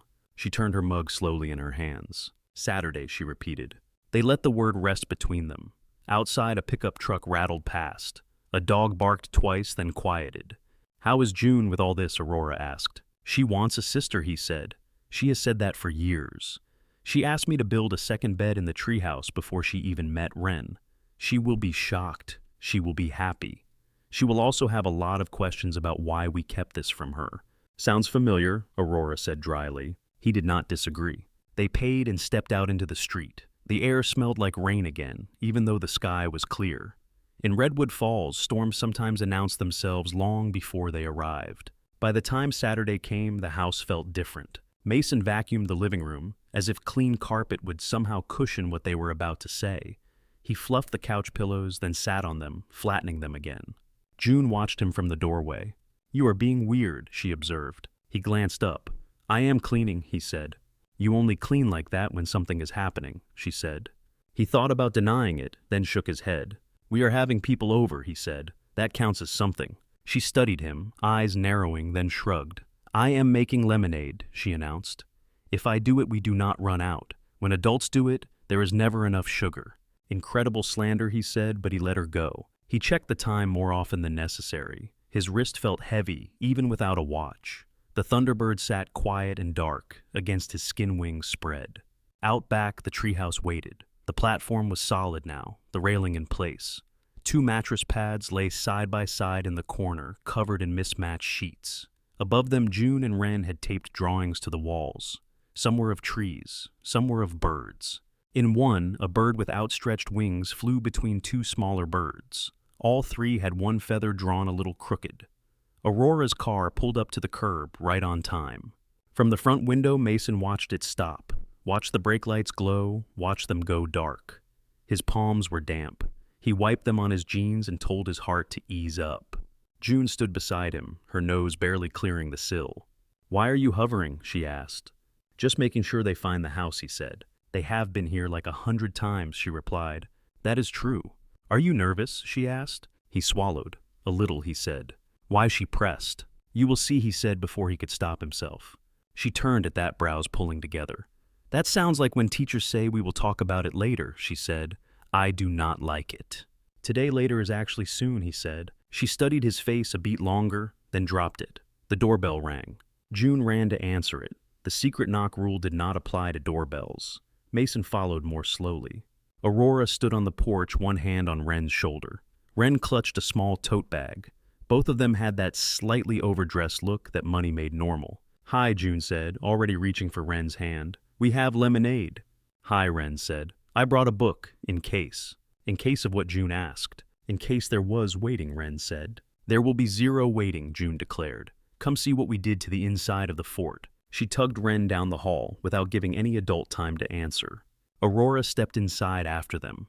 She had left off the blazer. Her blouse with simple sleeves rolled to the elbow. Her hair was pulled back at the nape of her neck. There was a tightness around her eyes that makeup could not smooth. "Hi," Mason said. "Hi," she echoed. They stood in the entryway for a breath, listening to the distant sound of girls in the yard. A screen door creaked and slapped. June's voice floated in, animated and bright. Wren's followed higher, threaded with a laugh. "Kitchen," Mason said. "So we do not block the escape route." She huffed under her breath. Comforting. They went into the kitchen. The pitcher of lemonade June had made sat on the counter, sugar-fogged at the bottom. 2 glasses had already been used, faint lip marks on the rims from tasting. Mason pulled a hand towel off the back of a chair and twisted it between his fingers. "You do know I can call this off," Aurora said quietly. "You can too. We can decide this was all a terrible idea." He shook his head. "It is already happening," he said. "They already know something is strange. Calling it off just stretches the strange out." She nodded, throat tight. "Do I look like I am about to ruin our children?" she asked. "You look like you are about to jump off a cliff," he said. "So do I." "At least we picked the same cliff," she replied. He almost smiled. They did not have long to sit in that thin attempt at humor. The back door slammed open, and 2 pairs of feet thudded down the hallway. "Can we drink outside?" June asked, blowing into the room. "We are thirsty. It is 1,000,000 degrees."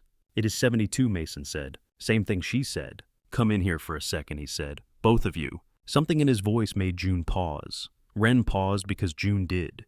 They exchanged a quick glance, then stepped into the kitchen. Aurora straightened. What June asked slowly. Mason gestured toward the living room. "Let us sit," he said. "I do not like this," June said. "We will like it," Wren whispered, almost as if she were trying to convince herself. They all moved to the living room. The couch sat along one wall. Mason had cleared the coffee table and pushed it a little aside so there would be space on the floor, too. Light came in through the front window, warm on the rug. June plopped onto the couch, arms folded. Wren sat beside her, back straight, hands knotted together in her lap. Aurora lowered herself into the armchair opposite. Mason sank down on the rug close enough to look both girls in the eye. His heart thudded. He felt the beat in his throat. "Okay," June said. "Now all the adults are sitting. This is never good news." "Not bad news," Mason said quickly. "Just big news." "I do not like big either," she said. He rubbed his palms on his knees. "June," he said, "you know how you have always said you wished you had a sister." She blinked. Caution flashed in her eyes. "Yes," she said. "Because brothers are too loud. Statistically." He nodded. "Right. And I said it would be nice," she went on, "but that is not how life works." He took a breath. "The thing is," he said, "life sometimes surprises us." "I knew you were going to say that," she muttered. He leaned forward. "You wanted a sister," he said. "You already have one." Silence fell so hard it had a sound. June stared at him. Her mouth opened, nothing came out. Wren's fingers tensed, knuckles whitening. What June said finally, her voice was almost a squeak. "No, I do not." "Yes," he said softly, "you do." She looked left, then right, as if another girl might materialize from behind the couch. "Is this a joke?" she asked. "Because it is a very bad one." "It is not a joke," Mason said. She looked at Wren then, as if the answer might be written on her friend's face. "No," she said. "That is my friend. That is Wren. She has a different mom." "You can have different moms," he said, "and the same dad." The room drew breath and held it. Wren sat so still it was as if she had turned to glass. Her eyes went wide, then wider. June's gaze jerked back to her father. "What are you saying?" she asked. "Explain it like a person, not like a weird fortune cookie." He glanced at Aurora. She inhaled, then leaned forward, elbows on her knees. "Wren," she said, "do you remember the stories I told you at night? About the man who builds things?" Wren's head turned slowly. "Yes," she whispered. "The one with the bird." Aurora nodded once. "The man in that story is not pretend," Aurora said. "He is real. He has always been real." Wren's eyes shone. "I know," she said. "I told you. I knew he was real." Aurora's voice trembled. "I did not tell you his name," she said, "or where he was. I told you he was far away, that he did not know about you." "He did not," Mason said quietly, "until now." Wren's head turned to him. Her gaze dropped, without needing to be told, to his wrist. His sleeve had ridden up again. The ink of the Thunderbird lay there solid and dark. Her hand moved of its own accord, reaching toward it, then stopping halfway as if she were afraid the bird would vanish if she touched it. "Wren and Aurora," said voice soft, "the man I told you about is Mason, right here, in this room." The air seemed to thicken. Wren did not look away from his wrist. "You mean," she said, barely audible, "he is the one?" "Yes," Aurora said, "he is the one, And he is my dad, Ren asked. Not just in the story, in real life. Mason's vision blurred at the edges. He blinked it clear. Yes, he said. I am your guide, your dad. The word came out rough. It still felt new on his tongue in relation to her, shaped by equal parts joy and grief. There was a heartbeat of stillness. Then Ren launched off the couch. For a moment he thought she might run away. She ran toward him instead. She hit his chest hard enough to rock him back. Her arms went around his neck, thin and strong. He caught her on instinct, one arm under her back, the other across her shoulders, anchoring her. She smelled like soap and grass and the faint resin of the oak. You are real, she gasped into his shirt. You are real. You are real. He could not speak past the lump in his throat. He held her tighter. I knew it, she said between sobs that had started without her permission. I knew when I saw the bird. You were him. I tried not to say it in case I was wrong. I did not want to break the story. I knew. Her tears soaked through the fabric. His own slipped hot down his face into her hair. Behind her on the couch, June had gone very quiet. When he looked up, she was crying, 2 eyes huge, cheeks wet. So, she said, voice wobbling, she is my sister, for real. Aurora nodded, watching her with a raw, open expression. For real, she said. June made a sound that was half laugh, half sob. She slid off the couch and scooted across the rug, dropping to her knees beside them. I told you I wanted a sister, she said. I said it so many times. Nobody listened. Now you listened. He freed one arm and reached for her. She pressed in close, one side of her face against his shoulder, the other against Ren's arm. They were both shaking. He wrapped his arms around both of them, one hand fanned over June's back, the other steady on Ren's spine. He could feel their hearts fast and frantic against him. Aurora rose from the chair and crossed the small space between them. For a second she hovered, unsure where to fit. Then she lowered herself to the floor skirts, pooling, and slid an arm around Ren's shoulders, her other hand landing on June's hair. It was clumsy. Knees bumped. Someone's elbow dug into someone else's side. The 4 of them ended up in a knot on the rug, leaning into and over and around each other. Ren hiccuped against Mason's chest. Can I call you Dad? She asked, words muffled. Or is it too soon? Or is that too much? I can wait if you want. I have waited forever already, so I can wait more. He closed his eyes for a second, feeling that land. You can call me Dad if you want, he said. You do not have to wait. Okay, she whispered. Okay, Dad. The simple weight of the word from her mouth almost drove him back to the floor. June pulled back just enough to look at him. Did you know before she asked? About her. Did you know and not tell me? No, he said. I did not know about Ren until the day at the hardware store. I found out then. Your mom did not know either. None of us did. Only Aurora. June turned her head. Her gaze landed on Aurora. You knew the whole time, she said. Aurora's hand, still resting on Ren's shoulder, tightened. Yes, she said. Her voice was barely there. I did. Why did you not say anything? June asked. Because I was scared, and I thought I was doing the right thing, Aurora said. I thought I was protecting people. I was wrong. I am very sorry. June held her eyes for a long moment. There was anger there, and confusion, and also something that looked like wary understanding, the kind children grow too early when adults bend the world around them. This is a very stupid thing to lie about, June said. Aurora gave a short, choked laugh. You are absolutely right, she said. It was. Are you going to keep lying? June asked. No, Aurora said. Not anymore. June seemed to weigh that, then nodded once sharp. Okay, she said. Good. She turned back to Ren, wiping her own cheeks with the heel of her hand. We are sisters, she said, testing the word. Ren sniffed. Yes, she said. We are. June's face split into a wide, wet grin. I am older, she said. You have to listen to me sometimes. You are only older by months, Ren protested. Still counts, June said. Mason let their bickering wash over him, the familiar tone slipping over new words. His knees ached from the floor. His back protested the hunched position. He did not move. Aurora sat very still beside him, her shoulder touching his, now, her eyes shining and distant. Thank you, she murmured, so low he almost did not catch it. For what he asked. For being here, she said. For not walking out when I finally opened my mouth. He looked at Ren, at June, at the way their fingers were now knotted together in some complicated handshake. Only they understood. I am not going anywhere, he said. The room held them, walls and windows and faded rug binding this new shape of family together, for the first time, with something other than secrets. Outside, the oak tree waited 2 beds in its sky fort, and drawings tacked to its walls, ready for whatever names the girls chose to shout from its railing.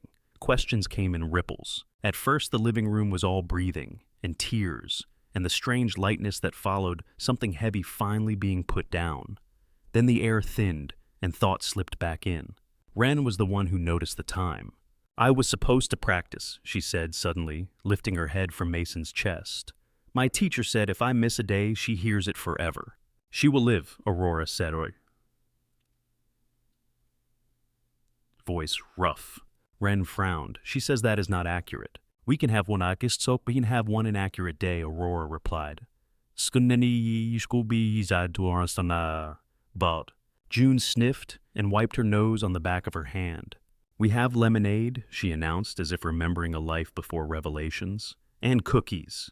"That sounds like a reasonable next step," Mason said. They untangled from their knot on the floor. Knees cracked. Someone bumped the coffee table. The room felt different, wider and smaller at the same time. In the kitchen, June poured lemonade into 4 glasses. She spilled a little and did not bother to wipe it up immediately. Wren picked up a cloth and cleaned the ring off the counter without comment. "Thank you," Mason said. She shrugged. "Sticky counters make my hands feel weird," she said. They sat around the kitchen table. The chairs squeaked. The lemonade was too sweet. The cookies were slightly stale. No one complained. June stared at her glass. "So," she said, "if she is my sister, does that mean she lives here now?" "That is not how it works," Wren said quickly. Her grip on her glass tightened.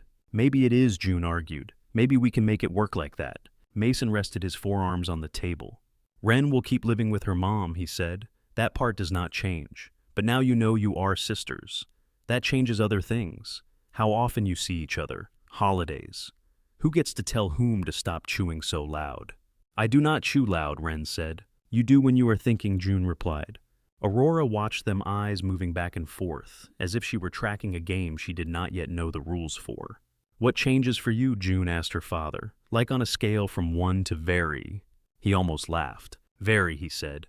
"In my head and my heart. But not in a way that makes you smaller. It makes the whole thing bigger." She considered that. "You have 2 kids," she said. "Plural." "Yes," he said. "Do we get more pancakes now?" she asked. "I think that can be arranged," he said. Wren's brow furrowed. "Do I have to change schools?" she asked. "If you are my dad." "No," he said. "Not unless you want to. We are not picking you up and moving you around like furniture." Her shoulders dropped an inch. "What about my name?" she asked. "Hart is on everything. My music, my files, the stupid locker chart." Aurora's hand twitched on the table. "You are still Wren Hart," she said. "That is yours. This is not about erasing what you have. It is about adding what you did not know you had." "So, I have 2 halves," Wren said. "A Hart half and a Reed half." "You have 1 whole," Mason said. "Your whole is Wren. The rest is just how we got you." She let that sit. June reached over and flicked a crumb off Wren's sleeve. "Do you want to sleep in the top or bottom bed?" she asked. "In the fort, when we make bunk beds." "There are no bunks," Mason started. Yet June said. Wren thought. "Top," she decided. "I like seeing roofs." "Done," June said. "You get top, but if you kick you are banned." "I do not kick," Wren said. "Everyone kicks," June replied. "You are just not awake to know." Aurora stood, then pushing her chair back. "I should get Wren home," she said. "She might sleep at some point this weekend if I bribe her with enough hot chocolate." Wren's face fell. "Do we have to go right now?" she asked. "Yes," Aurora said gently. "But we can come back tomorrow, if everyone is still breathing." "Tomorrow," June repeated, pleased. "We can finish the pulley." Wren slid off her chair. She picked up her tote bag, then set it down again and stepped toward Mason. "Can I hug you again?" she asked quietly. "Or is there a hug limit?" "There is no hug limit," he said. She wrapped her arms around him. It felt different now. Less like she was clinging to a dream, more like she was testing solid ground. At the door, June hugged Wren too, arms flung around her shoulders so hard their foreheads bumped. "Sister," June said into her hair, trying it on again. "Sister," Wren echoed. After they left the house, went still. The front door closed. The engine of Aurora's car faded down the street. Mason stood in the hallway for a long moment. June reappeared at his elbow. "So, that happened," she said. "Yeah," he replied. She looked up at him. "I am not mad at you," she said, "for not telling me. You did not know. I am mad at the situation. It is very bad at communicating." "That is fair," he said. She reached for his hand. "Do you have more questions?" he asked. She nodded. "Lots," she said. "They are in line. Like at the grocery store. They will keep coming." "Good," he said. "We will keep answering." She squeezed his fingers. "I am glad she is mine," she said. "She is hers too," he said. "I can share," June said. "Sometimes." That night, when the dishes were done and the house was dark except for the lamp in the living room, June appeared in the doorway. She wore her favorite old t-shirt, the one with paint stains from the year before. Her hair was loose, falling over one eye. "Dad," she said. "Yeah," he replied. "Are you sad?" she asked. He thought about it. The day had carved new spaces in him. Joy sat in one, sharp and bright. Grief sat beside it, familiar and heavy. "A little," he said, "and a lot happy both." "Because you missed stuff," she said, with her. "Yes," he said, "because I missed things. And because I have things now I did not have yesterday." She walked over and climbed onto the couch, pushing his leg aside with her foot, until she could lean against him. "She did too," June said. "Miss things." He nodded. "Yeah," he said. June tucked her feet under herself. "I am glad we are all telling the same story now," she said. He looked down at her. "We are trying," he said. Across town in the Hart House, the story sounded different and the same. Wren sat on her bed, knees pulled up to her chest. The stuffed fox leaned against her leg. The ceiling above was dotted with glow in the dark stars. Aurora sat on the edge of the mattress, turned sideways so she could see her daughter's face. "I am not mad," Wren said. Aurora's breath caught. "You are not," she repeated. "I am confused," Wren said, "and my insides feel like they are running around. But I am not mad. Not yet. Maybe later. I do not know." "That is allowed," Aurora said. "All of it." Wren traced a finger over the seam of her blanket. "Why did you not tell me sooner?" she asked. "Really? Not the short version?" Aurora looked at her hands. "I told myself I was protecting you," she said. "I told myself I was protecting Mason's life. I told myself you were fine without that part." Those were the easy answers. The truer one is that I was scared. I was ashamed of the choices I made. I did not know how to untangle them without hurting people. So I did nothing which hurt people anyway, Wren said. "Yes," Aurora said. "You and him and June." Wren was quiet. "I hate that I did that," Aurora said. "If you are angry with me, you have every right to be. I can take it." Wren lifted her head. "I do not want to throw things," she said. "I just want you to stop making everything sound like a movie where you are the sad narrator." Aurora blinked. "I'm not trying to," she said. "I know," Wren replied. "You just talk in stories. You did not give me this one. You kept it." Aurora winced. "You are right," she said. "Now we share it," Wren said. "No more secrets about who is who. You can tell me the messy parts. I am 9, not 5. Aurora nodded. "Okay," she said. "No more secrets about who is who." Wren lay back, staring up at the ceiling. The stars glowed faintly. "I always wanted to know what it felt like," she said. What felt like?" Aurora asked. "To say, Dad, and have someone answer," Wren said. Aurora looked down at her eyes, filling. "You can say it now," Aurora said. "He will answer." Wren smiled small and private. "I know," she said. At Mason's house, Saturday settled into Sunday. The girls came back after lunch just as June had predicted. They spent the afternoon in the treehouse, voices drifting down in snatches. Sometimes they said sister, sometimes they did not. The word did not need to be in every sentence to stay real. On Monday morning, Mason stood at the kitchen counter packing lunches. He put an extra cookie in one bag, hesitated, then matched it in the other. Old habits about fairness surfaced quickly. June walked in, hair half-braided, one sock on. "Is Wren going to school like normal?" she asked. "Yes," he said. "Normal is different, now not gone." "Good," she said. "If she changed schools, I would have to stage a protest. I do not have time for that. I have math." Later that day, while he sanded a table leg in the workshop, his phone buzzed. Wren Aurora had written, "Stole my phone to send this." A second message arrived. "Hi, it is Wren. I am in math. They are talking about fractions. I am thinking about how families are fractions, but also not. I do not know how to say that in numbers yet. Okay, bye." He stared at the text, then typed back. "Hi, it is Mason. I am in the workshop. I am thinking about how you should probably listen to your teacher sometimes, but also how I like your fractions talk. We can work on that together later. Okay, bye." A moment later, a simple reply. "Okay, Dad." He read the 2 words several times, then set the phone down and pressed his thumb against the Thunderbird on his wrist. The ink felt the same as it always had. The story under it had shifted. The room around him held more than it used to. From the front of the house, faint through the walls, he heard the sound of the front door and June's voice calling out that she was home. He answered, voice steady. "Hey," he said, "I am here." Time moved, but it did not erase anything. It layered new days over the old ones, the way coats of varnish deepened the grain without changing what lay underneath. On a bright morning in early fall, Mason sat on a wooden bench outside the county courthouse. The building was red brick columns clean, and a little too proud for a town this size. The flag snapped in a light breeze. Cars moved slowly along the street. Aurora sat at the far end of the bench, a manila folder on her lap. Her hair was pulled back, but a few strands had escaped around her temples. She twisted her silver ring with her thumb. Inside the building, paperwork had been signed. Lawyers had spoken in low voices. A judge had nodded, asked a few questions, and stamped forms that meant something real. Wren Hart now had 2 parents listed in the official places. She wanted to know if her birth certificate changed color, Aurora said, looking straight ahead. Mason smiled. "Did you tell her what a thrilling beige the clerk handed us?" "I told her it got more true," Aurora said. They sat in silence for a moment. The courthouse doors opened and closed behind them, spilling air-conditioned cool into the warmth outside. "Thank you for not fighting me on any of this," Mason said. Aurora made a soft sound. "There was nothing to fight," she replied. "I have been holding all the power in this story for 9 years. It is a relief to hand some of it over." He nodded. "He asked if we planned to change her last name," he said. "Yes," Aurora said. "He did." "And we both said no," Mason added. "She is used to Hart," Aurora said. "It is on too many recital programs. Reed can live in the middle, quiet but present." "Wren Hart Reed," he said, testing the rhythm. "She said it sounds like a poem," Aurora replied. "She likes it." A dry leaf skittered along the courthouse steps, pushed by a gust. "How is she?" he asked. Excited, Aurora said. "Nervous? She thinks some grand visible change will occur. I tried to explain that it will be exactly the same and completely different." "That sounds about right," he said. They stood. The gravel in the parking lot crunched under their shoes as they walked back to their cars.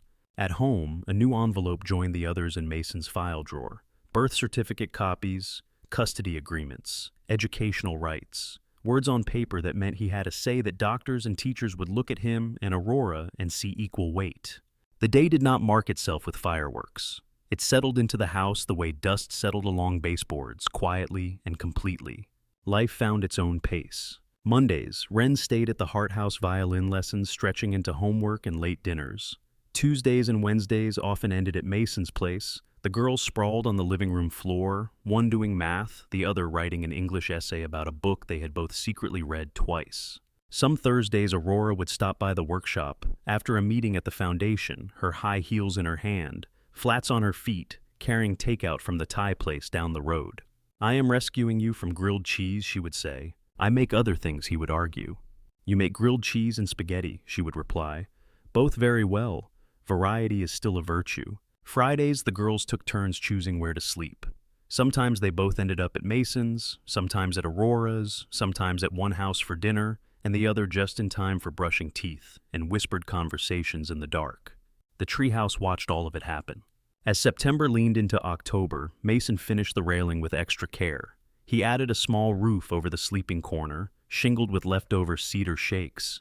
The smell of fresh-cut wood mixed with fallen leaves and the faint tang of distant chimney smoke. One Saturday, he installed the pulley system. The girls had been begging for it. "This is for important supplies only," he said, tying the rope off on a cleat fixed to one of the posts. "No lifting each other, no lifting pets, no lifting anything that could explode." "You are no fun," June said.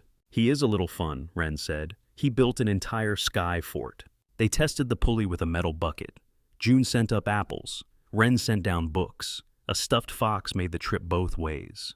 Inside, against one of the beams, Mason carved small initials, JWMA. The letters were not large, just deep enough for a fingertip to find. "What are you doing?" June asked, peering over his shoulder. "Leaving proof," he said. "Of what?" she asked. "That we were here," he said. She considered that. "Henry knows," she said, patting the trunk. "Henry knows," he agreed. In town, another space changed. The old warehouse near Mason's workshop, which had once been a storage place for farm equipment, sprouted clean windows and a new sign. Aurora had bought it quietly. renovated it less quietly, and on a crisp evening unveiled a small gallery space that felt nothing like the gleaming white cube in New York. The walls were brick and plaster, imperfect in a way that made her smile. The floors were honey-colored wood. Light came from a mix of ceiling fixtures and borrowed lamps. Local painters hung next to a few pieces she had pulled from the foundation's storage, giving them a second chance. On opening night, people filtered through holding plastic cups of wine and small plates of cheese. Mason stood near the back, hands in his pockets, watching Ren and June make loops around the room.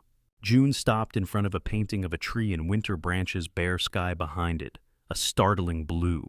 "It looks cold," she said, "but not sad." Ren tilted her head. "It looks like it is waiting," she said, for what June asked. The rest of the story, Ren replied. Aurora joined them, listening. "It was in a storage room," she said. "No one had put it up in years." "Now it is here," June said. "It looks better out." Aurora's eyes softened. "So do you," she said, touching a hand lightly to each girl's shoulder. Later, when the crowd thinned, Mason stood with her near the doorway, looking out at the street, where their two worlds had overlapped so messily. "You did good," he said. "With the gallery, or with the life choices that led us here?" she asked. "Both," he answered. She huffed a laugh. "The jury is still out on one of those," she said. "The gallery is definitely solid," he replied. She bumped her shoulder lightly against his arm. Winter came. The treehouse collected a dusting of snow on its roof one morning, thin and fragile as paper. The girls gazed up at it from the back door, mugs of hot chocolate in their hands. "It looks like a cake," June said. "It looks like the top of the world," Ren said. "Do not climb in it today," Mason said. "The boards will be slick." They observed this rule for several hours, then convinced him to let them sit just inside the hatch with blankets over their legs, watching their breath puff in the cold air. By the time spring arrived again, the wood had settled. The railings creaked less. The drawings tacked to the inside walls had multiplied. Some had been taped over others. A crooked Thunderbird and marker still watched from one corner, drawn months ago by June, and meticulously improved by Ren. Summer circled back. On a warm afternoon that smelled of cut grass and sunscreen, Mason realized it had been almost exactly 1 year since the hardware store. He did not mark the date out loud, but the memory sat with him as he carried a stack of pillows out to the yard, tossing them up to the girls in the treehouse. "Catch," he called. A pillow arced and almost knocked June backward. She caught it with a whoop. Ren clapped. Aurora arrived later with a bag of marshmallows and a look that said she had let Ren eat too much sugar at some earlier event and was now passing the responsibility. They built a small fire in the metal ring at the edge of the yard. The sun slid lower, staining the sky orange. The treehouse glowed softly with the lantern the girls had insisted on. "They want to sleep up there tonight," Mason said, handing Aurora a stick with a marshmallow on it. "Catherine will write my resignation letter if she finds out," Aurora replied, then added, "Of course they can." The four of them sat around the fire, roasting marshmallows to various degrees of acceptability. June liked hers barely warm. Ren liked hers charred, the outer layer peeled off in strips. "College essays," June said, licking sugar from her fingers. "We can write about our traumatic childhood, being forced to sleep in a tree." "You are 8, Mason reminded her. "I am planning ahead," she said. As darkness settled fully, the girls climbed up to the fort, flashlights bouncing. Their voices drifted down in a jumble of plans for the next day, arguments over which side of the mattress belonged to whom, and a very particular discussion about where to put the snack box so raccoons could not reach it. Eventually the noise thinned, then faded. The light from the lantern above turned soft and steady. Aurora and Mason sat on the back steps, 2 bottles of beer between them, silence easy for once. "The first time you brought me here, Aurora said your dad was still alive. He stood by that tree and told me he had fallen out of it 3 times and still did not learn. I liked him immediately." "He liked you," Mason said. "He thought I was going to drag you to some city and never bring you back," she replied. "He was not entirely wrong," Mason said. "No," she agreed. They watched the treehouse for a while. The outline of the railing was clear against the lighter sky. The girls were invisible inside, but their breathing might as well have been audible from how present they felt. "Do you ever think about the other versions?" Aurora asked. "The ones where I called you from that bathroom, the ones where you came to New York, the ones where we tried to make something work in a tiny apartment with a screaming baby and a broken shower." "Sometimes," he said, "late, when I cannot sleep." "Do any of them look better than this?" she asked. He considered it. The tired from the day lay along his shoulders. His hands held the familiar roughness of work. His house had shoes in the hallway that were not all one size. His life had more noise, more moving pieces, more people to worry about. "No," he said. "They look different. They do not look better." She let out a breath that seemed to untie a knot inside her chest. "Good to know," she said. A breeze moved through the yard carrying the faint scent of smoke and leaves. Somewhere a dog barked, once then gave up. Above them in the treehouse a small voice murmured something unintelligible. Another answered, then quiet. Aurora tipped her head back against the step. "We did not make it easy," she said. "No," he said, "we did not." She looked over at him. "They are all right," she said, "aren't they?" He followed her gaze to the outline of the fort. "They are loved," he said, "by more people than they were before. That counts for something." She nodded. He stretched his legs out, ankles crossed. The hem of his sleeve shifted. The Thunderbird on his wrist caught the last of the firelight. The ink had not changed in 10 years. It was still the same bird flying into weather it could not fully see, one feather bent, wings open. He lifted his arm slightly, looking at it. Aurora noticed. She touched her own shoulder through the thin fabric where her matching bird lay hidden. "We were stupid," she said. "We were young," he said. "We thought the bird meant forever," she said. He smiled a little. "Maybe we were just wrong about what forever was," he said. She tilted her head. "Maybe it was never about us," he added. "Maybe it was about getting us here." Her mouth curved, slow and genuine. "Do not get poetic on me, Reed," she said. "Occupational hazard," he replied. They sat until the fire burned down to embers, the yard lit only by the soft glow from the treehouse and the porch light behind them. When Aurora left, she walked to her car with less hesitation than she had on that first day at the hardware store. She turned at the end of the path. "Text me if they sneak down," she said. "They will not," he said. They finally got the top bunk. She laughed quietly and drove away. Inside, Mason turned off the house lights one by one. The living room, the kitchen, the hallway. The night pressed gently against the windows. He stepped out to the yard once more and looked up. Two shapes lay side by side under the sloping roof of the treehouse. He could not see them clearly, but he knew which blanket belonged to whom, which lump was June's hair, which curve was Wren's shoulder. A corner of the sign they had hung on the railing caught his eye, the white paint crooked but legible. "June and Wren's fort, no adult's dad sometimes." He shook his head, smiling, and brushed his thumb once over the Thunderbird. Then he went inside, leaving the door unlocked, the porch light on, and the window nearest the tree cracked open just enough to hear if one of the girls called out in the dark. He did not know if they would. He knew without question that he would answer. Thank you so much for listening to today's story. If this story resonated with you or made you reflect, I'd love to hear your thoughts, so feel free to share them in the comments below. And don't forget to like, subscribe, and hit the notification bell so you won't miss the next story.